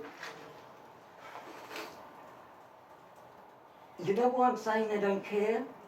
They don't care because yesterday, or was it, if it's the day before, they passed Bill 42 without having anything in place. They could have deferred Bill 42 until they spoke to you. That I would think would be the respectable thing to do. They've kind of pushed you into some sort of corner, or think that they have. And I would be very upset if I was sitting on your side of this table. If they cared, when at the meeting on a couple of days ago, there were multiple business owners from Waikiki that came to the meeting, and all of them, and the written testimony, you can go online and see it, they're all saying that by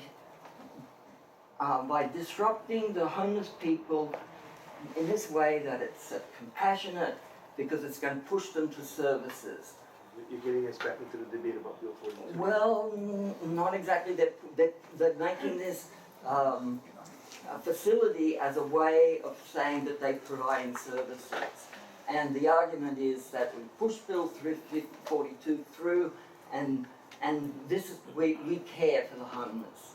But they don't care for the homeless, because I don't see the corporates here today that were there the other day. They should be here with us, and there's some yet to speak. We can't force anybody to be here. I know, but where are they? It's evidence that there's a lack of care. If I was a business owner in Waikiki today, I'd be very happy that Bill 52 was through. We can harass the people on the sidewalk. I know what it's like to be harassed on the sidewalk. I've been arrested multiple times on the charge of peddling. Mr. David, Yes. I got a question for you. You seem to have the expertise and the ear, it seems, for the homeless. And you have compassion, which we all do. Getting back to the subject, what would you think, if through your travels or your meetings, that the homeless would want in regards to San Diego?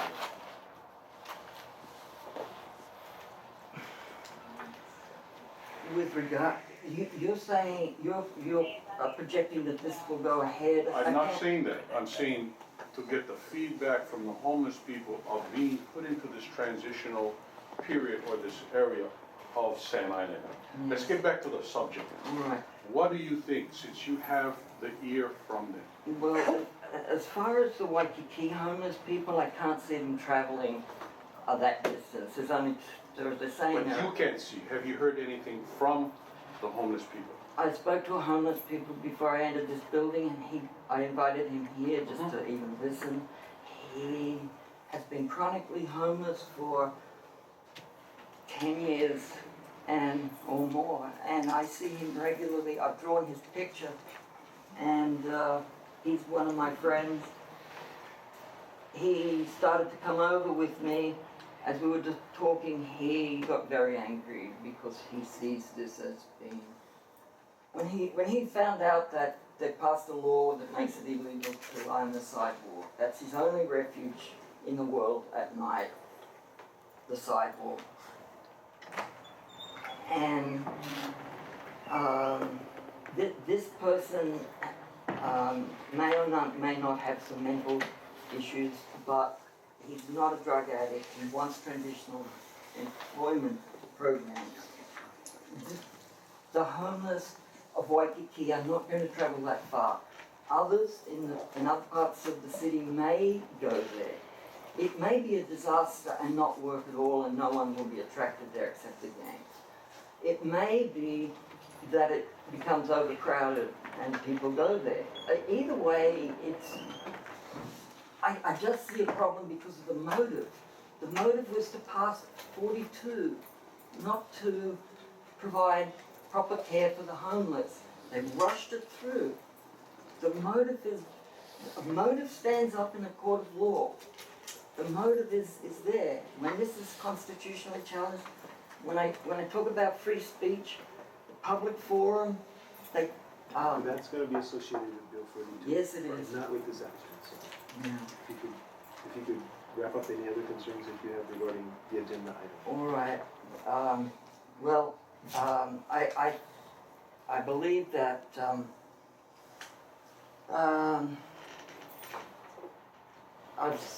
I've addressed everything that I want to here, and I commend you for seeing your apparent concern on this issue. There are solutions to the housing situation, and I would love to see my friends and the people who come by at Waikiki to be in permanent housing. Low-cost housing units that cost less than $5,000. This doesn't have to be brick and mortar. There's plenty of opportunities to do other things. Leave them where they are for the time being. It's not good, but spend the money and the energy and the resources on permanent housing. Thank you. Thank you. Again, continue on the left. We'll be on the left. Okay. Well, hang on a second. Are you gonna? I said left to right, so. We'll get to everybody. We're gonna go like this, left to right. Aloha. Aloha, Chair, members of the board, and members of New York for this opportunity to testify. My name is Lalani Teo. I'm from the Ho'opaepono Peace Project, and I'll do my best to speak up. I'd like to address a few concerns that have been expressed to me in relation to cultural trauma issues that may be related to the granting of this right of entry permit to the state and to the city by the state. And so these are just for your consideration. one thing that I think is important to recognize is that, first of all, as I'm sure that many of you know, Kanaka Maoli, Native Hawaiians make up a large portion of the houseless population. I should say too that my background is in public health as well as in Ho'oponopono and other cultural peacemaking. And so from both of those perspectives, it's very, very important to address trauma, because whenever a permit is given for something to take place, then whatever impacts you have, if those are creating trauma, then in order for peace to take place, that trauma needs to be addressed, or you need to really look at what trauma could potentially be created before granting a permit to do anything. As I was saying, there are a large portion of Kanaka Maoli houseless among this population. Now, there are also there's a large concern in the non-houseless Kanaka Maoli community. And there are other cultural concerns that are not Kanaka Maoli, but are others, such as the historic trauma that, for example, comes through the Japanese internment camps.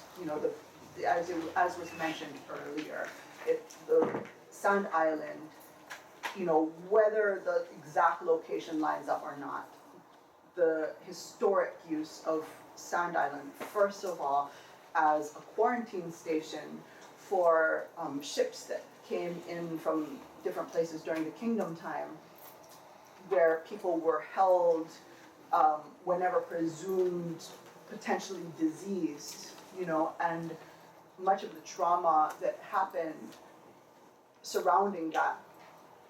Then the internment of the Japanese during World War II in that Sand Island area. And then following that, eventually the garbage dump in that area was cleaned up by fishermen who created a fishing community, as you know, that kind of thrived there for quite a while until that was demolished quite dramatically by the state in the 1980s. So, that history does have an impact on people, on many different people. And I think that it's important to really look at what is being proposed and the trauma that would have in a community. The houseless population amongst the Kanaka Maoli houseless population, and there are many different people, but one thing that if anybody's ever worked with the communities, such as out in Makua or out in various places around the island where villages begin to form, one of the things that you kind of know is that a lot of the people that are there because they're of a certain spirit, that doesn't do well what we would call in the box. They're not going to do well in a program that's highly structured, that is very restrictive, that demands that they, follow these steps to get a job and adjust to the system. That's why they're out there living on the land somewhere, whether it's under a bridge or in a shack that they've made or whatever the case may be. They're living there because they fulfill a certain cultural role in the society that's been there for a very long time. Tie that to the agenda. Okay, so because we're getting into philosophical.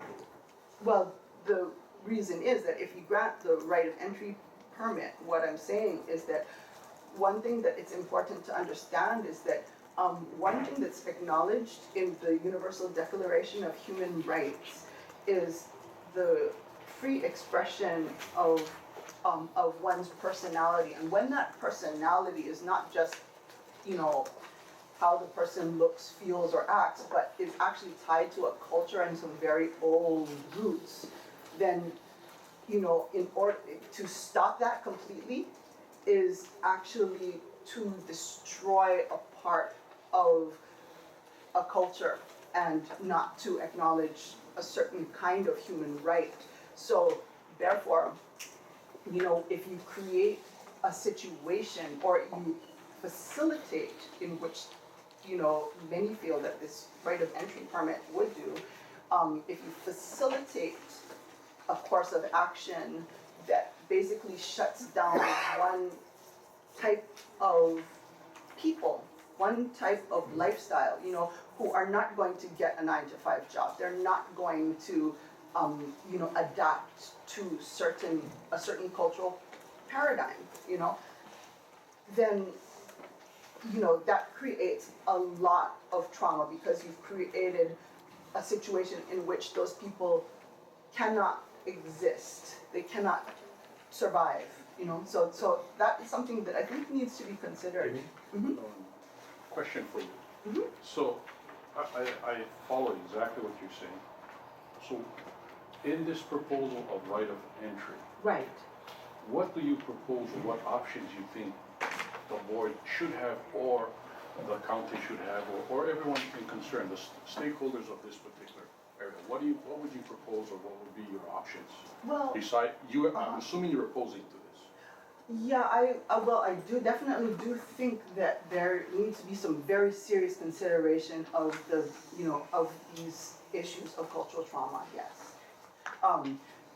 I think that the current right of entry permit, because it is tied to the city and county's proposal for this facility, which is, as was pointed out earlier, also tied with a larger plan that the city and county has, which involves, basically forcing people into this. That's why people are referring to it as internment, because of the force element. That probably should not go forward as is. Now, if you're asking me what I would do if I could in that area or any other area, it would be a lot different, but that's not what's before the board right now. What's before the board is a right of entry from the city and county to enter their transitional facility. Exactly, and it's a specific transitional facility. So what I'm saying is that I think that the cultural impacts need to be considered.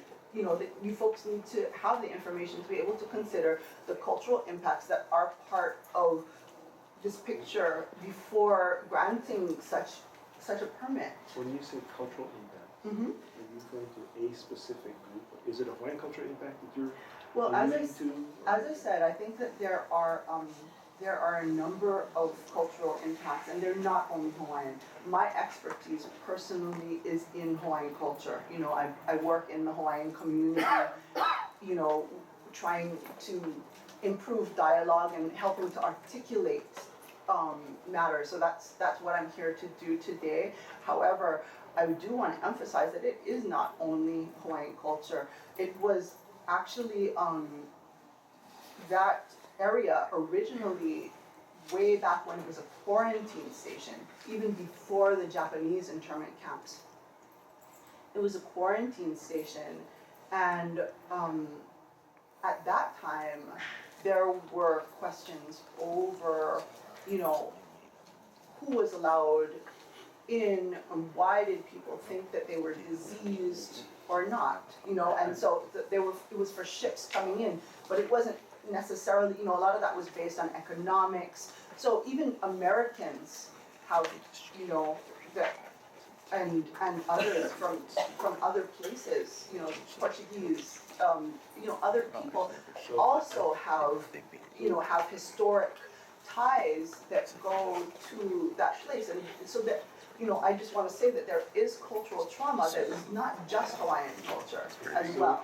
So we understand. But I'm mostly here to address the Hawaiian cultural issues because that's my area of expertise, and that's my area that in which, I've been asked to provide dialogue to try to open up communication regarding these things and to make sure that you folks know about these things, So I think. Have you had any communications with the Kanaka Maoli regarding this site?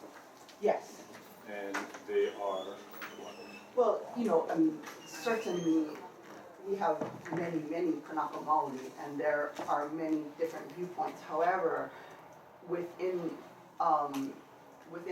many aspects of the community that I've spoken to, there are major concerns. Those concerns go towards two major areas, I would say. One is the impact on the Kanaka Maoli houseless themselves, and in particular, the cultural practitioners, I would say, of a certain lifestyle that would be impacted because that lifestyle cannot exist in a facility such as is being proposed by the city, who is requesting the right of entry permit. So that is one aspect. The other aspect has to do with the role of Kanaka Maoli and in the broader community as a host culture. And so, I think as was pointed out earlier, there's a strong feeling that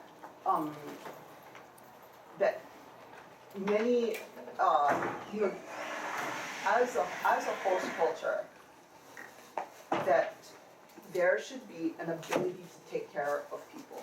That's why there are things like the Kanawaiho Malahoi, the law of the splintered paddle, which protect, literally it says, that those who moe itiala, or who sleep in the road, should be protected from harm at all times. It's a very serious law. This is the first law of the Hawaiian Kingdom, issued by Kamehameha. It's his very first law, and it's in the, it's been enshrined in the Hawaii State Constitution.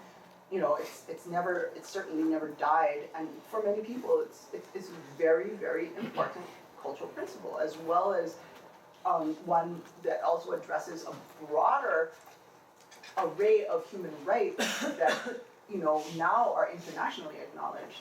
So I think that it's very, very important to understand that there is trauma in the community that's beyond just the Kanaka Maoli houseless population. There's also trauma related to the inability to exercise what people feel is both their right and their responsibility, their kuleana, as the culture that, is, whether they're the kingdom or, their own sovereignty. So you've made a good case. I think the board understands what you're saying. And the board also understands that it has, with traditional customer practices, we acknowledge that. But we also have a right, a responsibility to balance that with public health and safety. So that's my response to that, and if we could move on. So I would just like to say that I think that one thing that I think that the board should understand is that there are two really important cultural concepts here: the concept of ea and the concept of aloha. And those two concepts need to be exercised. And so ea relates, as in ua mau ke ea o ka aina I ka pono. Ea is the sovereign life breath of every person. And for that to be able to be exercised in the way that's right is the healing for cultural trauma. And when that's not able to be exercised, you have increased trauma. So I think that's very important. And also aloha, that it's very, very important that people be able to exercise their aloha, whether it's for you folks, making decisions, and also for those who need to be able to share aloha between each other, between themselves, and to those who need help.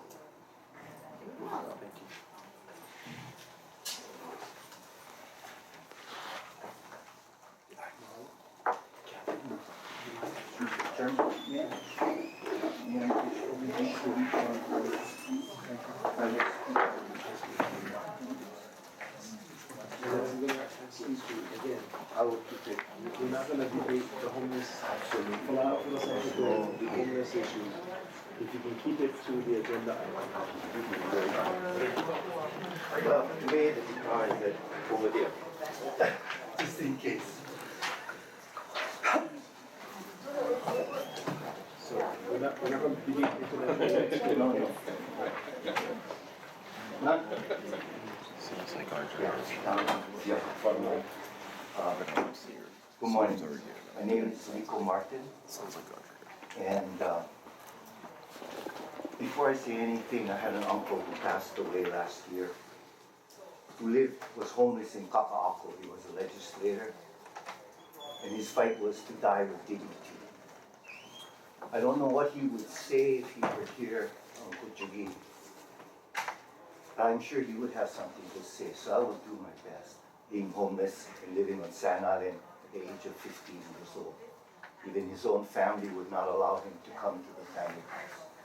The documents that I have in front of you, I think are very important. One of them is a memorandum, an unclassified memorandum from the State Department that was received by all governors, I'm hoping here in Hawaii too, with respect to the human rights treaty reports.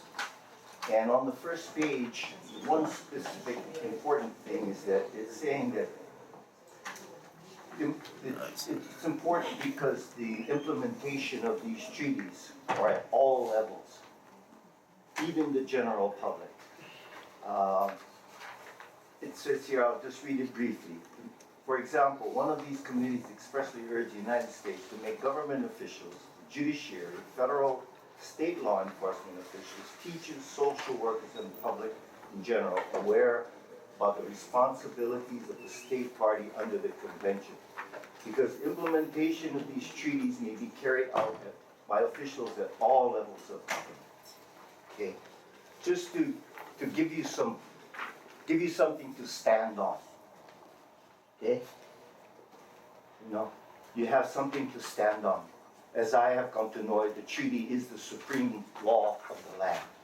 And that should not exclude human rights treaties and the responsibilities that go through. So whatever situation that we have maybe come to this point, the human rights factor and the treaties that go along with that. Now these are especially to the government. The mayors also receive this. Okay, but this is a report that I'm offering to you was submitted to the United Nations Human Rights Committee on August 23rd, 2013. And it was put together by, as you can see, it's the National Law Center on Homelessness and Poverty. And as hopefully that you will read it, that you will get an idea of the complexity of the issues here. And so that in this example, in this application, I went to, that it not be entertained at this time, because I went to the county council meetings. I grew up at the foot of Diamond. The hotel people are screaming about the homeless. I could scream about the hotels when I could walk all the way on the seawall, all the way. What happened to our space? And where I ended up in that conversation, the question that Jimmy Gomes, that you asked, the pu'uhonua, without discrimination. I have seen it in my lifetime when I left Honolulu and went to Big Island to live in the early 70s after we lost our fight at Kalama Valley. Okay? We went there and there was a woman there, Declara Manese. She's a great-granddaughter of Chief Keo'o. And one day, two of her sons, grandnieces, were up at the Konawaina school. And and they were accosted by a teacher. When she found out, not what her, and because these 16-year-old boys, they're not boys, they've been pulling blue eye all night long. They're not boys, they were just tired. They took that teacher out. Well, of course, they shut down the school.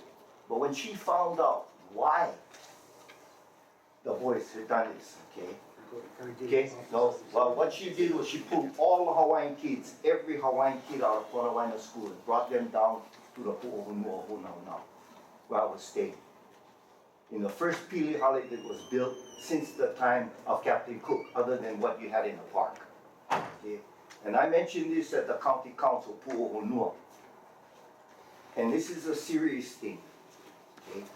The Pu'uhonua is the cultural answer. There was no discrimination. The first reason for the Pu'uhonua was not about, it was security. And when they came down, you couldn't even, the national park was wondering, oh my gosh, are they coming back into the Pu'uhonua? The disgrace of it all, in the example of Pu'uhonua, okay? Yes, to Sand Island. I believe that's Sand Island. So try what you're saying to Sand Island, or you really gotta check. Is it or is it not a brownfields?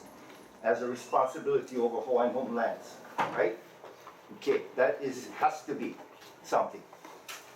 And so far as, I mean, from here I'm gonna go over to go see the mayor, because I think he needs to get this too. Because you will find in there, just as an example, this is from the Human Rights Committee report on the US reports. It says here, criminalization of homelessness. While the federal state have done all this, the state party should engage with state, abolish the laws and policies criminalizing homelessness. It doesn't, it's not back there. It's not gonna work. So I am against it.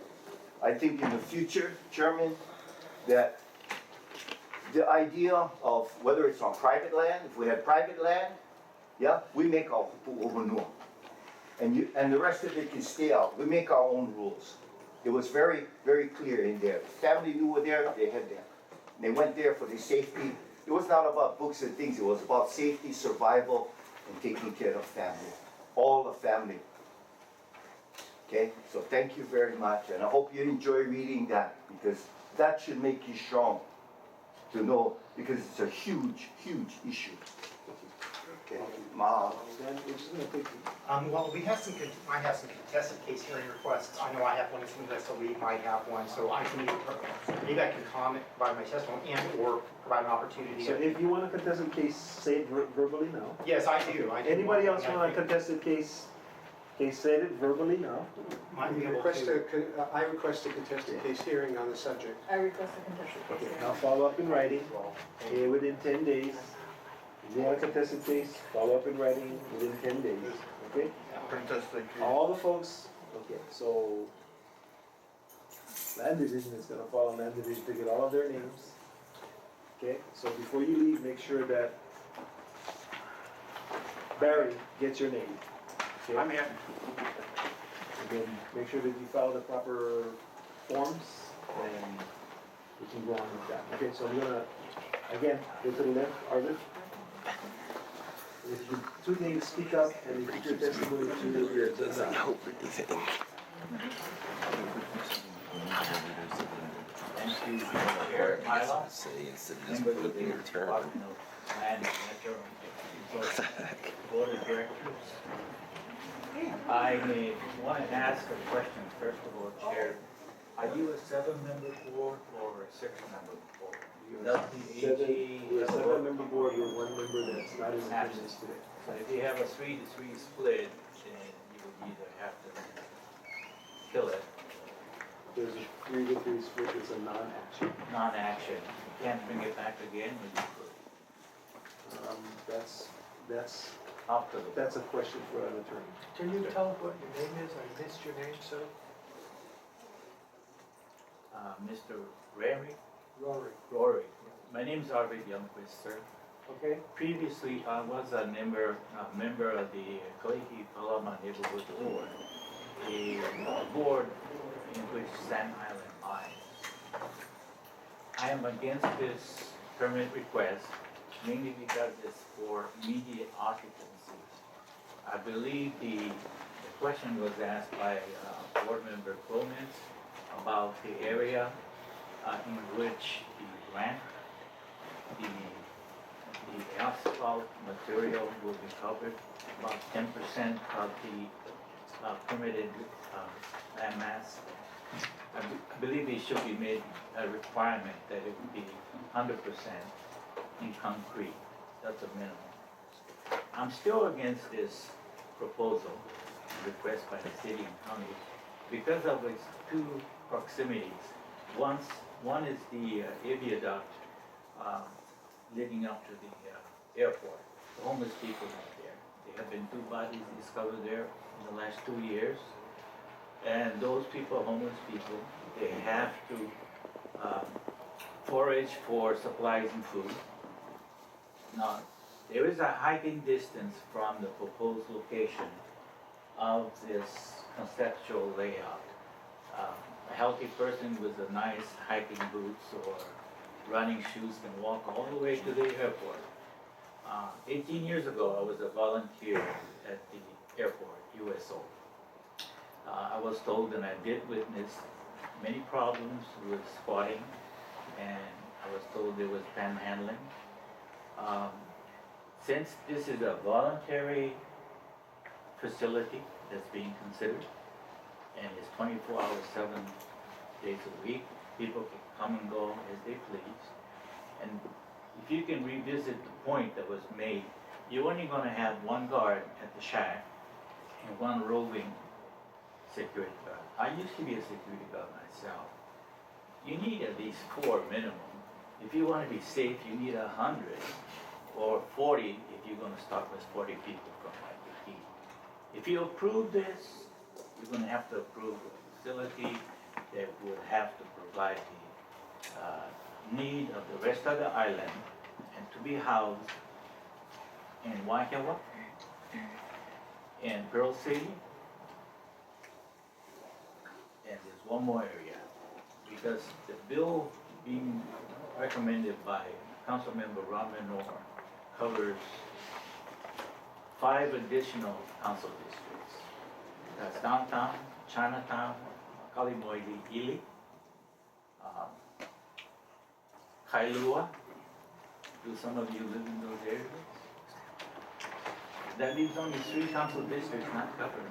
That's Councilmember Pine's district, current council member and future Senate member Rina Remoto, and Doug Anderson's district. I'm sorry, not Doug Anderson, Chair Martin's district.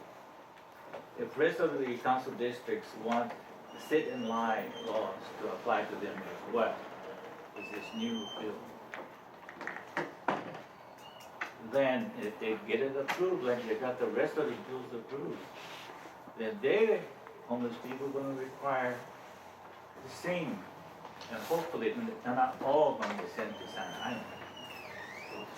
So I ask you, either hold or abstain.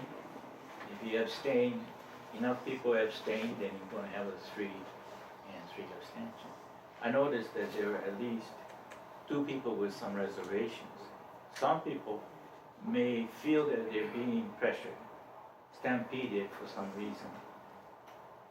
You feel that if you don't take action and you just sit there and do nothing, then the city and county will blame you for failing to provide transitional housing.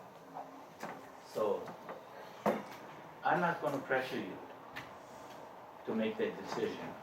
You make your own conscientious decision on your own, and you decide if you think this is Pono. And one more thing. Tourists know a lot more about the broken paddle thing than most of us do. Everything that was cited made mention of what's in the literature, what Clayton He used to say. One place that tourists see as they go by on the tour bus is visit the statue of King Kamehameha. At the foot is the Hawaiian words for that. And the hand that holds all those leaves, the long ones in his hand, Queen Street DLNR Palace, which was not built when it was. So, I thank you for your questions that you have asked. I can see the great matters. I mean, even the quiet ones, I can tell. So please, do what is right in your heart, because you have to live with it. Come May, not May, December 1st.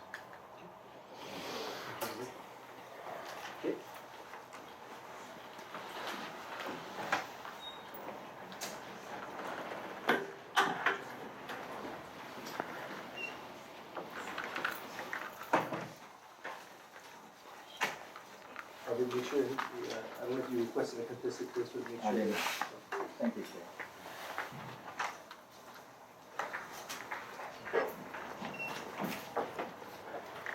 Thank you for your time.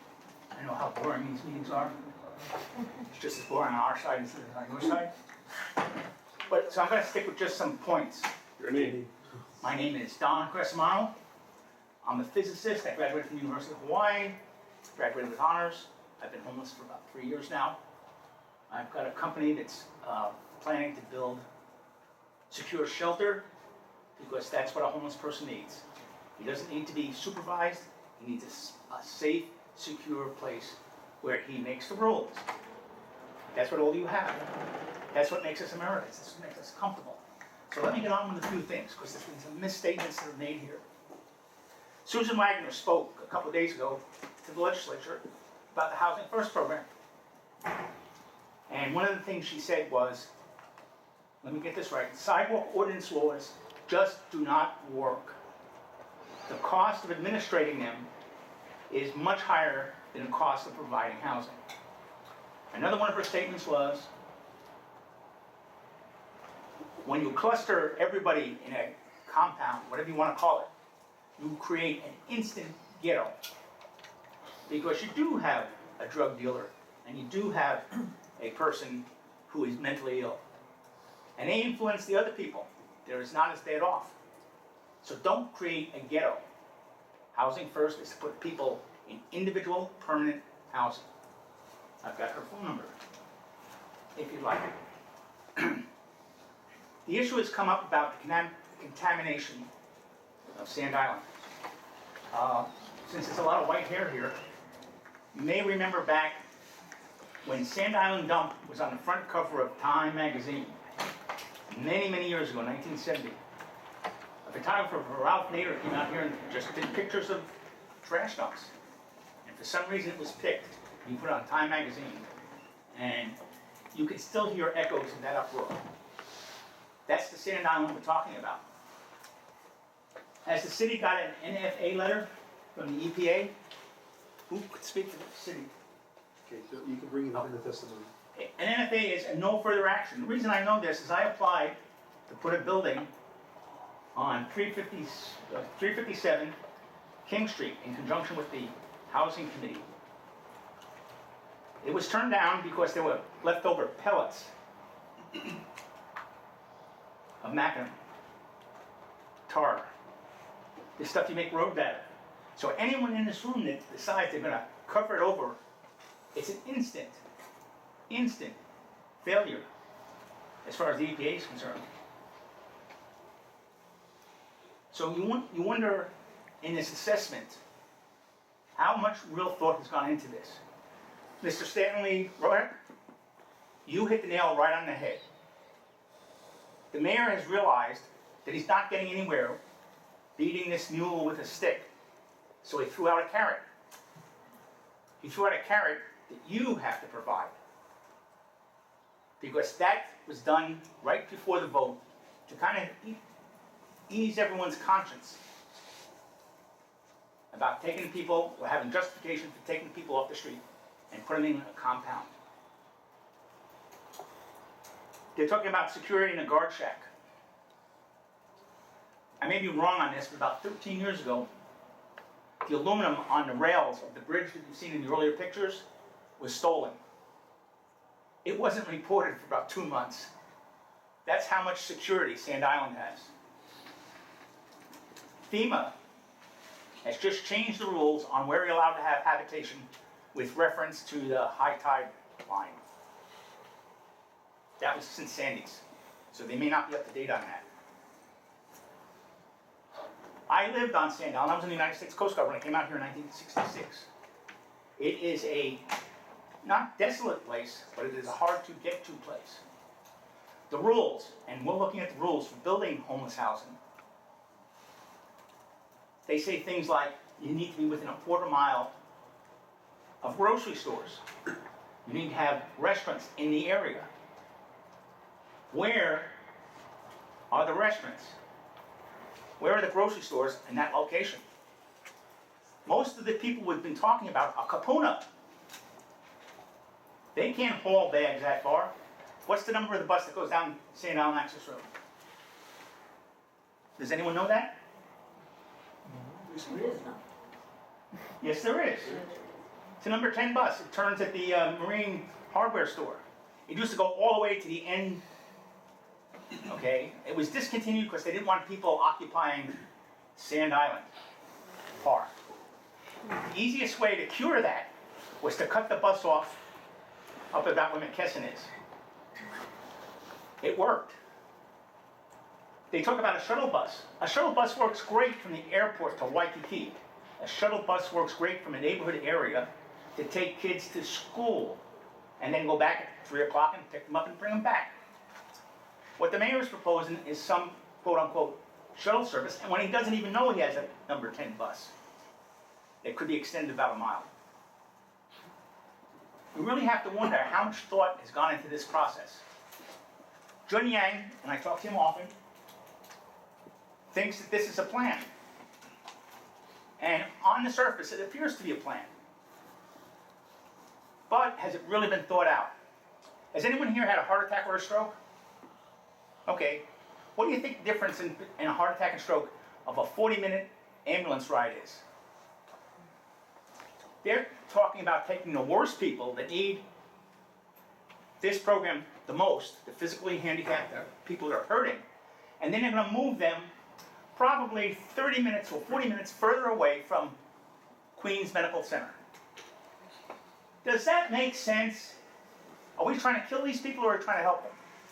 And triage is a word that's been thrown around. Triage is a military term, and it has to do with this. You've had a massive battle. You have people that are terribly wounded. They are not going to recover. You let them go. You have another group of people that are lightly wounded that you can help. And you have a third group of people called walking wounded. They can help with the people that are lightly wounded.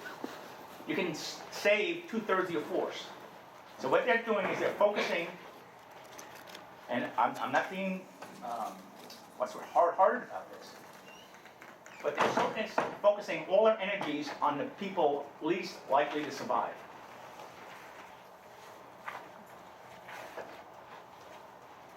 And a gate guard shack.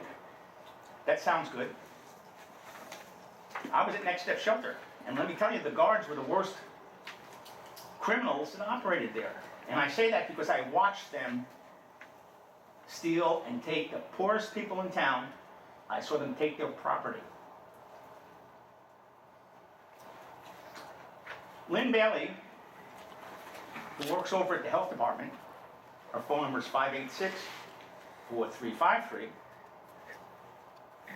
is the one that can tell them right away that asphalt is a pollutant. You can never put people sleeping on asphalt. Someone here mentioned cover the whole thing with concrete. That's going to cost more money than the whole program is going to take. My biggest concern is the isolation. Kapuna and people that are handicapped, where is the nearest grocery store? Does anyone know? Costco. Okay? And Costco caters to people that show up in a truck or a big van to haul away a week's worth of groceries. Can you imagine? Oh, they don't provide plastic bags or any kind of bags. Okay? So, they don't want you to buy small amounts of stuff. You can buy cranberries in 5-pound bags. So, what's the logic? How is it gonna help people to be that far away from the nearest grocery store? The nearest fast food restaurant is McDonald's up on Nimitz. Now, how is it gonna, the mayor may decide to extend the bus, and I think that'd be a really good move, and get a bus, at least a bus that's coming every half hour to take you up to Nimitz or King Street or wherever, that's where number 10 goes. This is gonna impact Handyvan tremendously, because every person they put on Sand Island, based on their criteria, sorry, excuse me, is gonna be a handicap. Almost by definition, there'll be a Handyvan card carrier. How is that gonna impact the Handyvan system? We now have 100 people who have the access and a phone call, and no other means of getting to and from their shopping, getting to or from their medical appointments, getting to or from anywhere.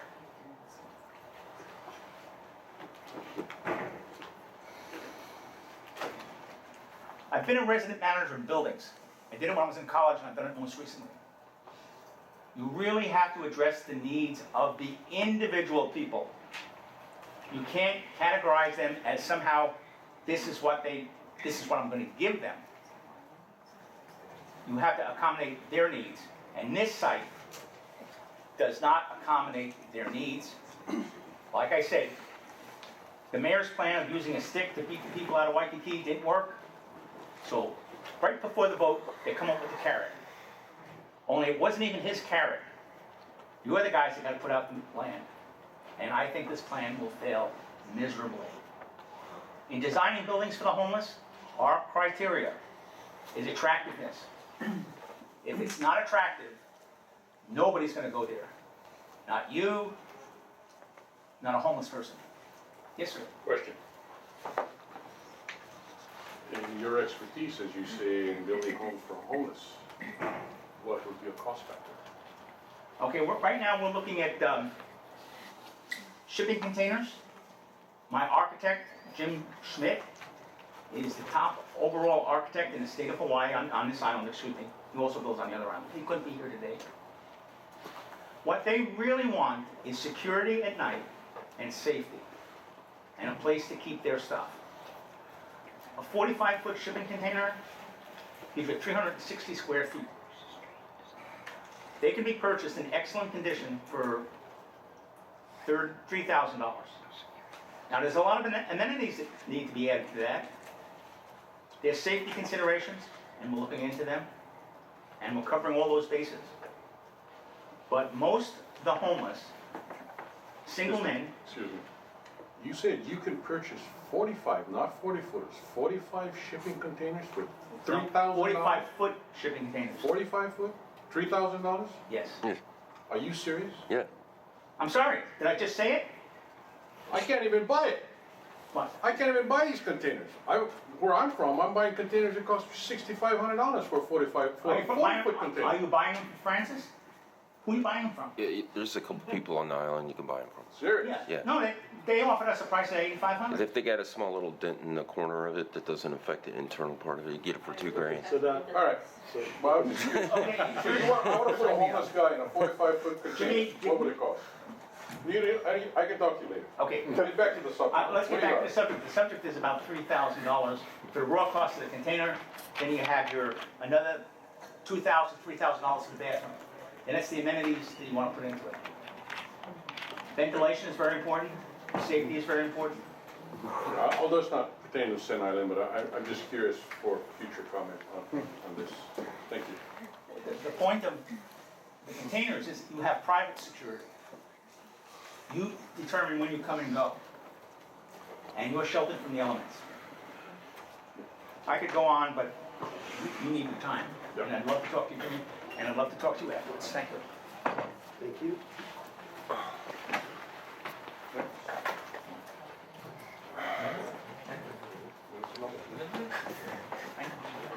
Hi, Lisa Mitchell, and just thanking you folks for actually listening to a lot of these testimonies. Really appreciate it. And ideally, I would like to support the city, but I feel that it's not a good idea in this location and feel that this homeless problem, of course, is not going to go away, and we've seen the First Step shelter as well as the other one out in Waianae. They've all become permanent shelters. So again, you know, we have a really big problem here. And I remember when, in the 80s, when the real estate values came up really high, and people were asking for mobile homes, parks. And the state said no. And this is a result of some bad decisions, I feel like, that government has again and again made over a long period of time. And until we address those issues from that level, on a very basic level, we're going to continue having these problems. So, two of the basic issues I feel like definitely is the real estate in Hawaii is just insane. I mean, it's how do we afford it unless you aspire to work in city government or have a business or have some kind of financial means or some kind of financial plan. But if you are just, I keep saying this, if you just march to the beat of a different drum,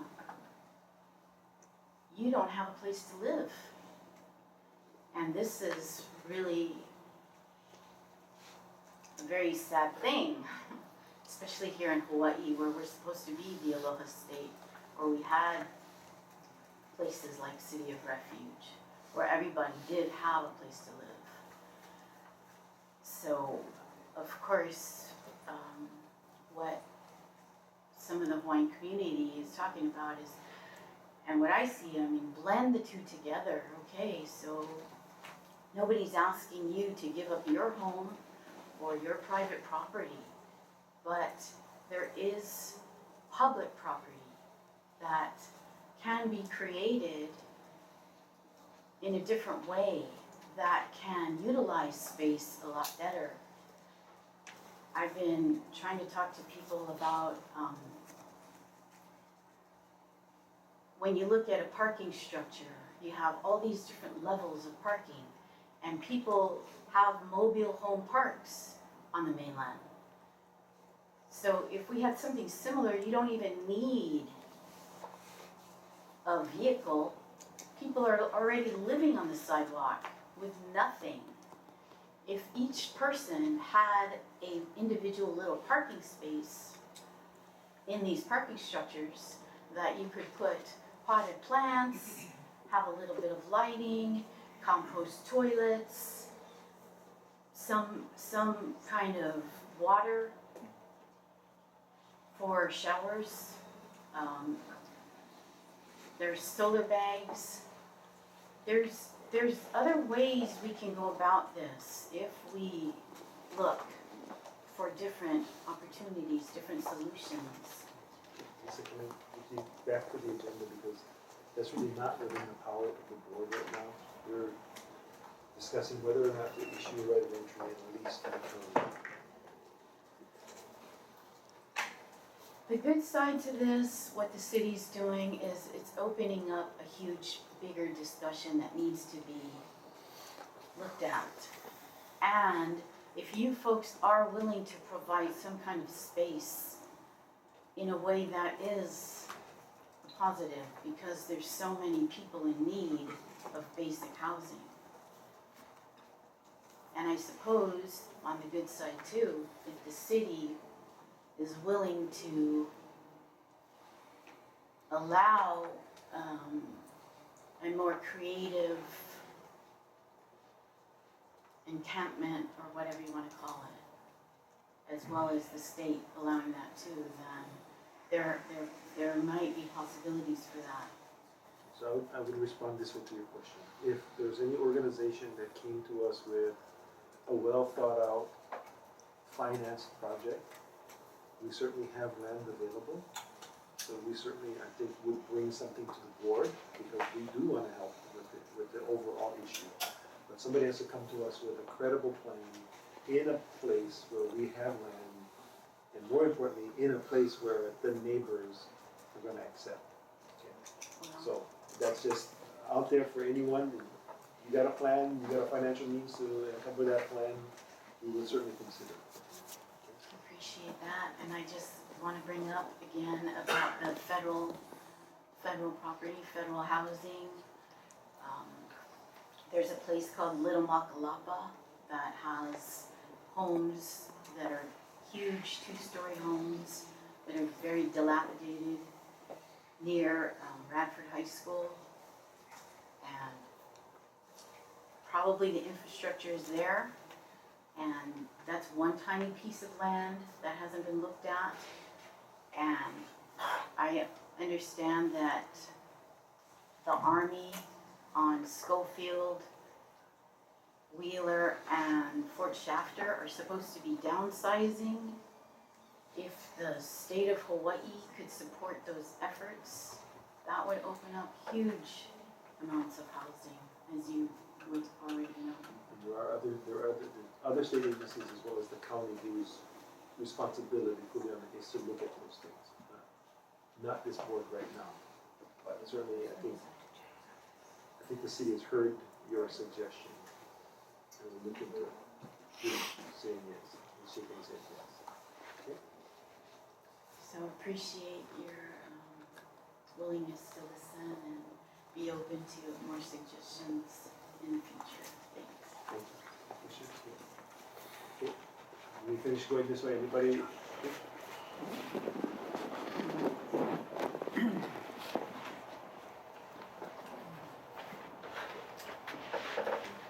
I'm Christopher Nobles. Can you speak up? Yeah. And tied to the agenda. Yeah. So we got a couple things we got to worry about here. We got a low capacity and we have trust that we got to be concerned about here. I know it may be inconvenient to listen to the same thing from several different people over and over again. But like I had a few of my friends was basically dissed for a belief that they've had for God, over a century. And I'm keeping it to this. No. When you say dissed, Yeah, I'm getting to it. What do you mean by dissed? When someone brings up something that happened maybe 120 years ago, and they're having concerns about that today because it's been unresolved, it may be inconvenient to listen to it, and I do respect your patience and how you were calm about it, but you cut them off. I was trying to bring them back to the agenda. So. But we need to remember that it is still unsolved.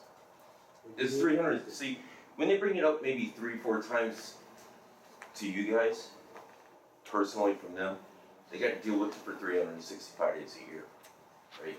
So you may hear it every day. They speak of it just a few times. But to get back to my point of low capacity and trust, that's the portion of the trust. It's a trust from the state that's kind of been denied, right? It's been cut off and screwed up. The city over and over again has violated the trust of thousands of people every single day for 365 days. They steal their stuff, they do whatever. This may not concern you with the property that's being discussed, but that's what everybody else has to worry about. Over and over again, between the state and the city, on many different levels, trust has been violated. We have a city that, as you heard many times, and I won't go over it for, and waste your time, they passed bills forcing upon a plan to take some property. But this property has several problems. First off, we gotta remember that it was dredged. They changed the harbor. Who allowed that change? It was before the EPA. It was before anybody was actually doing what you guys are doing now. So we really don't have a true study besides what the military wants to say about it. We do know that the density level of that island is much denser than anywhere else on this island. Why? Because it was ground up. It's made out of coral. It's made out of dirt and everything else, and not lava itself, where it's porous. The filtration system doesn't happen the same as what it does naturally. We do know of a couple other incidences where there was a form of contamination that happened. We don't know if that is filtered off, killing more things in the ocean, or if it's poisoning anything around it. But what we do know is that they happen. We hear a lot of talk of due diligence around here, but first off, we need to be confident that you guys will do your due diligence and not just giving out the permit for someone to grab a hold of it and trust someone that on many more levels with just the locals here in general, no matter what culture, heritage, or race, or whatever, has repeatedly beaten upon their people physically and mentally, stole their items, and severely put them for decades into this situation that we now call a problem. It's not a problem. It's a situation that was caused by this government's interaction with its people. So when we go to this land, we want to know that you're actually going to look out for the people and do your due diligence to make sure that that property is even viable to be given to someone in that type of manner. It shouldn't be left up to the city to check. You should already know the paperwork on it. For you to make a real decision, if this is something that you guys would be interested in doing, you need to know that you have the people that you're trying to represent back. That it's okay to even do it. If that stuff is still there and didn't filter off, it's going to leach through. And then to sit there and put asphalt on top of it, we know it's going to raise the temperature of the area. I mean, we see that in Waianae. With the military comes in, they cut off the water, they divert it everywhere else, and now we got a desert. And something that used to be on most of the island, a tropical rainforest. But we don't call it that anymore. No one calls it that, because it's not. Not here. We constantly change the way this island is. I am tying it to it, and if you don't want to follow through, that's not my problem. That's maybe something that you should, just let me listen. Let's be respectful to each other. Well, I'm trying to. I'm trying to help you, and if you're, if you're belligerent.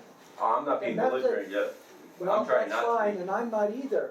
So let's try to keep it cool down, get your message across, and if it's a good message, we're gonna consider it.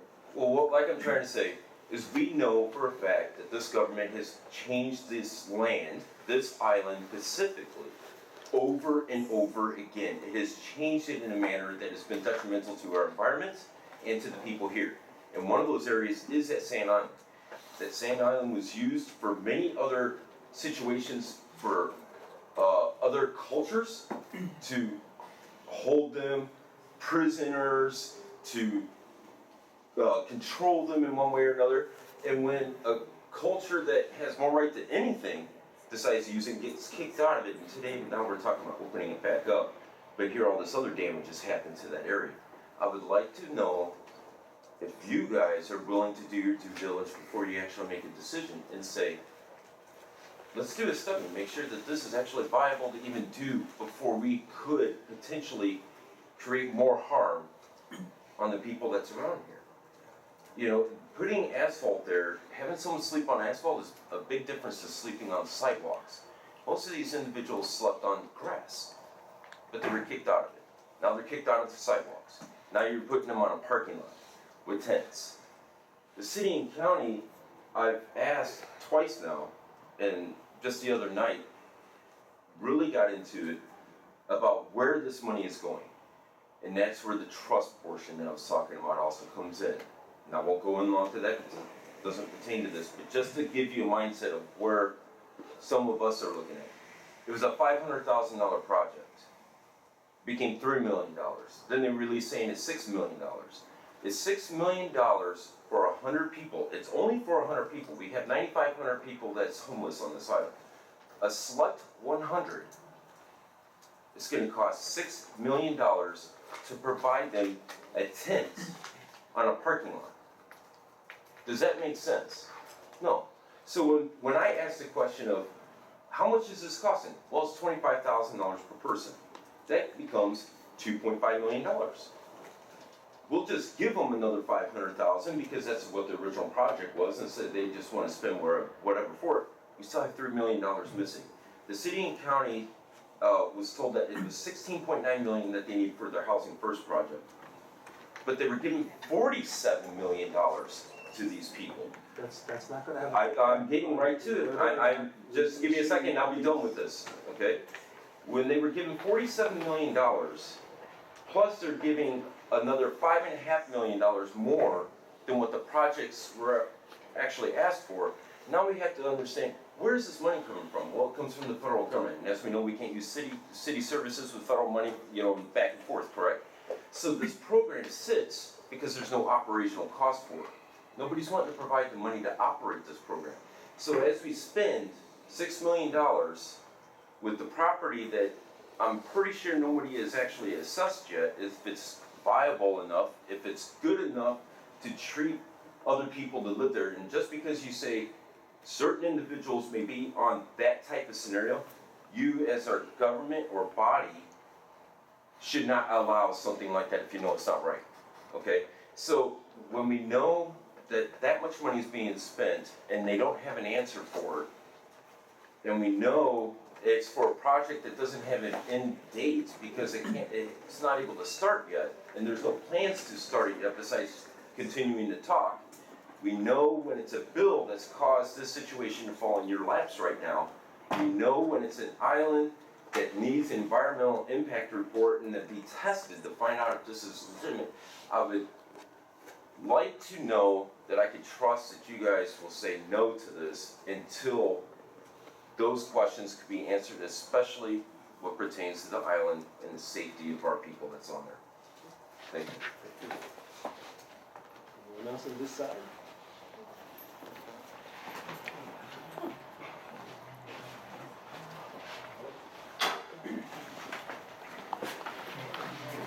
Thank you, Chairman Hyman. My name is Greg Morris, and I'm not here for this today. I'm here for a project which I'm probably postponing right now. But I think I've got a different perspective that I'd like to share. 20 years ago, I built a transitional housing project, or was part of a group that built a transitional housing on the Big Island. And I can tell you, if you're looking for the perfect project, you'll never find it. If you're looking for an area where all the neighbors are going to endorse it, you'll never find it. If you're looking for a solution that solves every issue to homelessness, you'll never find it. The only solution that I see is 1,000 solutions. This is for 100 people. It's not the right project for everybody, but if you can get 100 people off the street, that's 100 people that aren't sleeping on the sidewalk or in a park or in a car. And if people don't like it, they won't go. We were able to do this because we did not use government money, we did not use government land, and we did not use government service providers. And the transitional housing at Hawai'i was there for almost 20 years.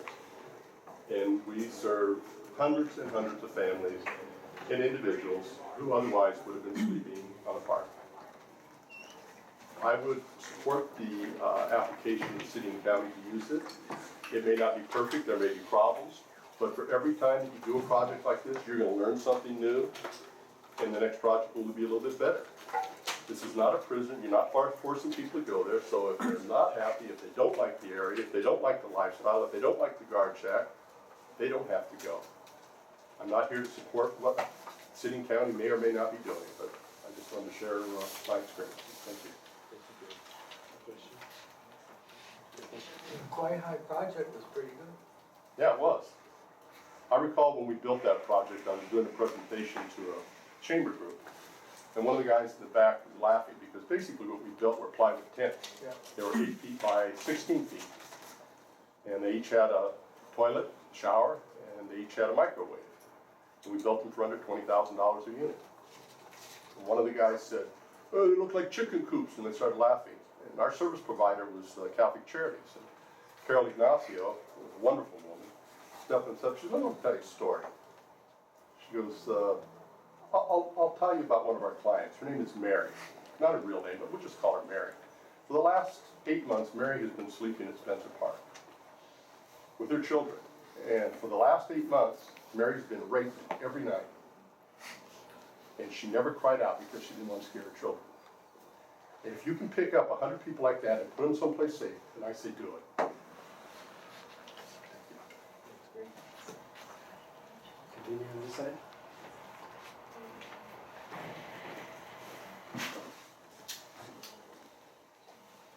Good morning, almost noon. Yes. I'll be brief. I'm Alexander Shore, I go by Sandy. I'm an associate dean at the University of Hawaii. We're the next door neighbors to the facility that is being proposed here. We were before your board in January to get a right of entry for building out the facility around the METC facility. Erica Lacro, who's the chancellor at Honolulu Community College, is possibly outside, but certainly is involved in this, as is the Hawaii Athletics Department, who have 150 students who do sailing down there 4 days a week. It's a well-used facility at the METC already, and we expect to be putting in additional facilities there, not for people working there, but for storage and for access to the water. We are not actually opposed to this. We understand that if it is coming in, we need to learn how to work with our new neighbors. We have questions, and in particular, they had to do with security, they had to do with facilities and infrastructure. Very briefly, there was reference 2 nights ago at the public meeting to the to the security guards stopping every car coming off of Sand Island Access Road, coming into either the facility or to the other adjacent facilities. I don't understand the purpose of that. I don't understand how that would be done or what the planning is, whether such planning is in progress. I'd like to get more information on that. It's not something which we would particularly endorse. There is a locked gate which controls the road back down to the boat launch area, to the METC facility. To my knowledge, it has not been locked for several years. It is no longer closed, but it does have that capacity, and the university does have a key access to that facility. I don't know anything about the BMX facility or or any of the other neighbors, whether they've been involved in this. There's been no comment from them in this form, but at least from the university's perspective, that's a concern. The fencing that is to be put up, we're not familiar with what's going up. We also intend to fence the lot between the METC facility and this proposed. There's 3 roughly 5-acre parcels there. The one that's built out now, the middle one, and the one that's being proposed. And we expect to put security fencing around.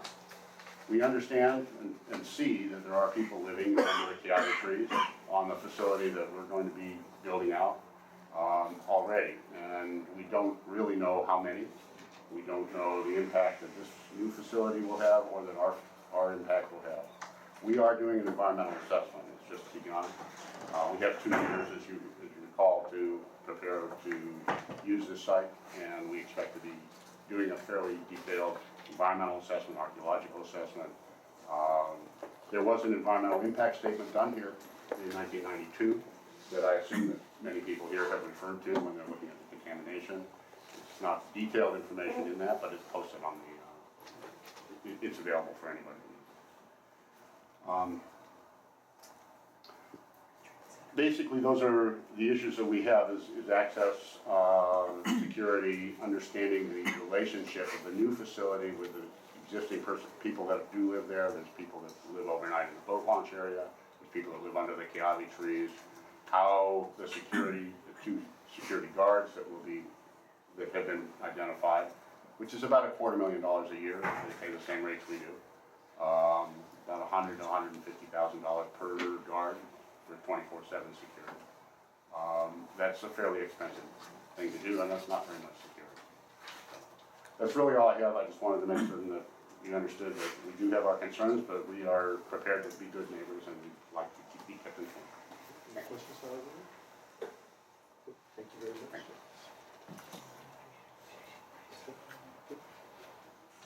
Anyone else wishing to testify on this matter? last one before we.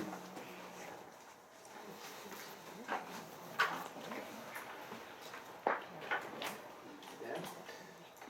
Good afternoon, Dan Purcell, member of the public. As is often the case, I have concerns about some procedural issues. First, I would say it's unfortunate that board member Woodside is not here today. Since being appointed, there's been 3 meetings. She's been at one of them. It'd be nice to have a woman here. I know she's the only woman on the board, the only one we've had in 4 years. Secondly, just for a bit of information, I think only one of you, Jimmy Gomes, has actually been confirmed by the legislature. So come January, has anyone else been confirmed? I've been confirmed. Oh, okay, good. So we have a couple too. All right. Well, that's good. And so is Tommy Ory. Tommy always been confirmed also. Excellent. Okay, good. More than I thought. Well, good. I'm glad you'll all be around for a while. You know, my concerns regarding this particular property revolve around safety issues. I know recently here on Oahu we had a gentleman in a wheelchair who was homeless, couldn't hear, and he was hit by a motor vehicle and killed. And I know where that bridge does not have a sidewalk. When you need to leave there, you have to go basically down the street. What appears to be a shoulder on the road there somewhat, but there's no sidewalk getting in and out of there. And you may or may not know, there is no free bus service. I know they have their shuttle, but the buses cost $60 a month. And some people who don't have money, they cannot ride the bus. So, and that schedule may not fit people getting in and out of there, whatever shuttle they happen to have. And secondly, I'm concerned about the environmental issues. Obviously, some concern has been raised about the dust and material that might be out there and other things, temperature, heat, and a whole variety of other things. Just as a side item, I think the numbers of homeless that keep being quoted routinely by the media and in all these studies, I think are grossly understated. I saw on the island of Hawaii, there were many more than I think, and certainly here on Oahu, I see a lot more people out at night sleeping around at way more than these numbers that I see. The place and time count or whatever it is, it's not very scientific. You kind of just go out and look for some people and count them. It's not like a year-round type assessment of who's out there. So I think we've got a lot more numbers. But you know, I did reserve my right to file a contested case hearing, but I do want to make sure that those procedures are followed correctly. I know for the 30-meter telescope, I requested a contested case hearing, and you had 10 days to file your paperwork for that contested case hearing. 7 days in, posted on your agenda, the published agenda, the staff had already recommended denial of that contested case hearing, and it was still 3 days before you would even receive my paperwork. How staff can recommend denial on a contested case hearing before they even receive the paperwork, I just don't think that's appropriate. So in this case, I hope that now the contested case had been requested, that you allow the 10 days before staff prepares a recommendation for denial without even seeing the paperwork. Mahalo.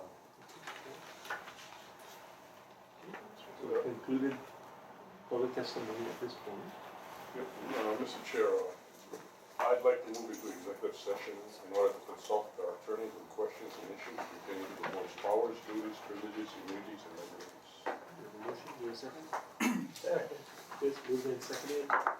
We will go into executive session. We did not take, yeah. All those in favor of going into executive session, say aye.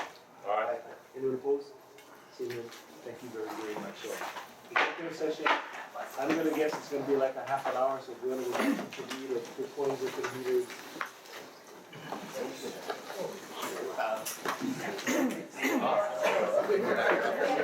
Yeah, well. I know, I'm gonna go back in. I gotta go, I think I gotta go back around real quick and fill out my agenda. Phone number in? That's what he said, yeah. I don't think they're really gonna stop.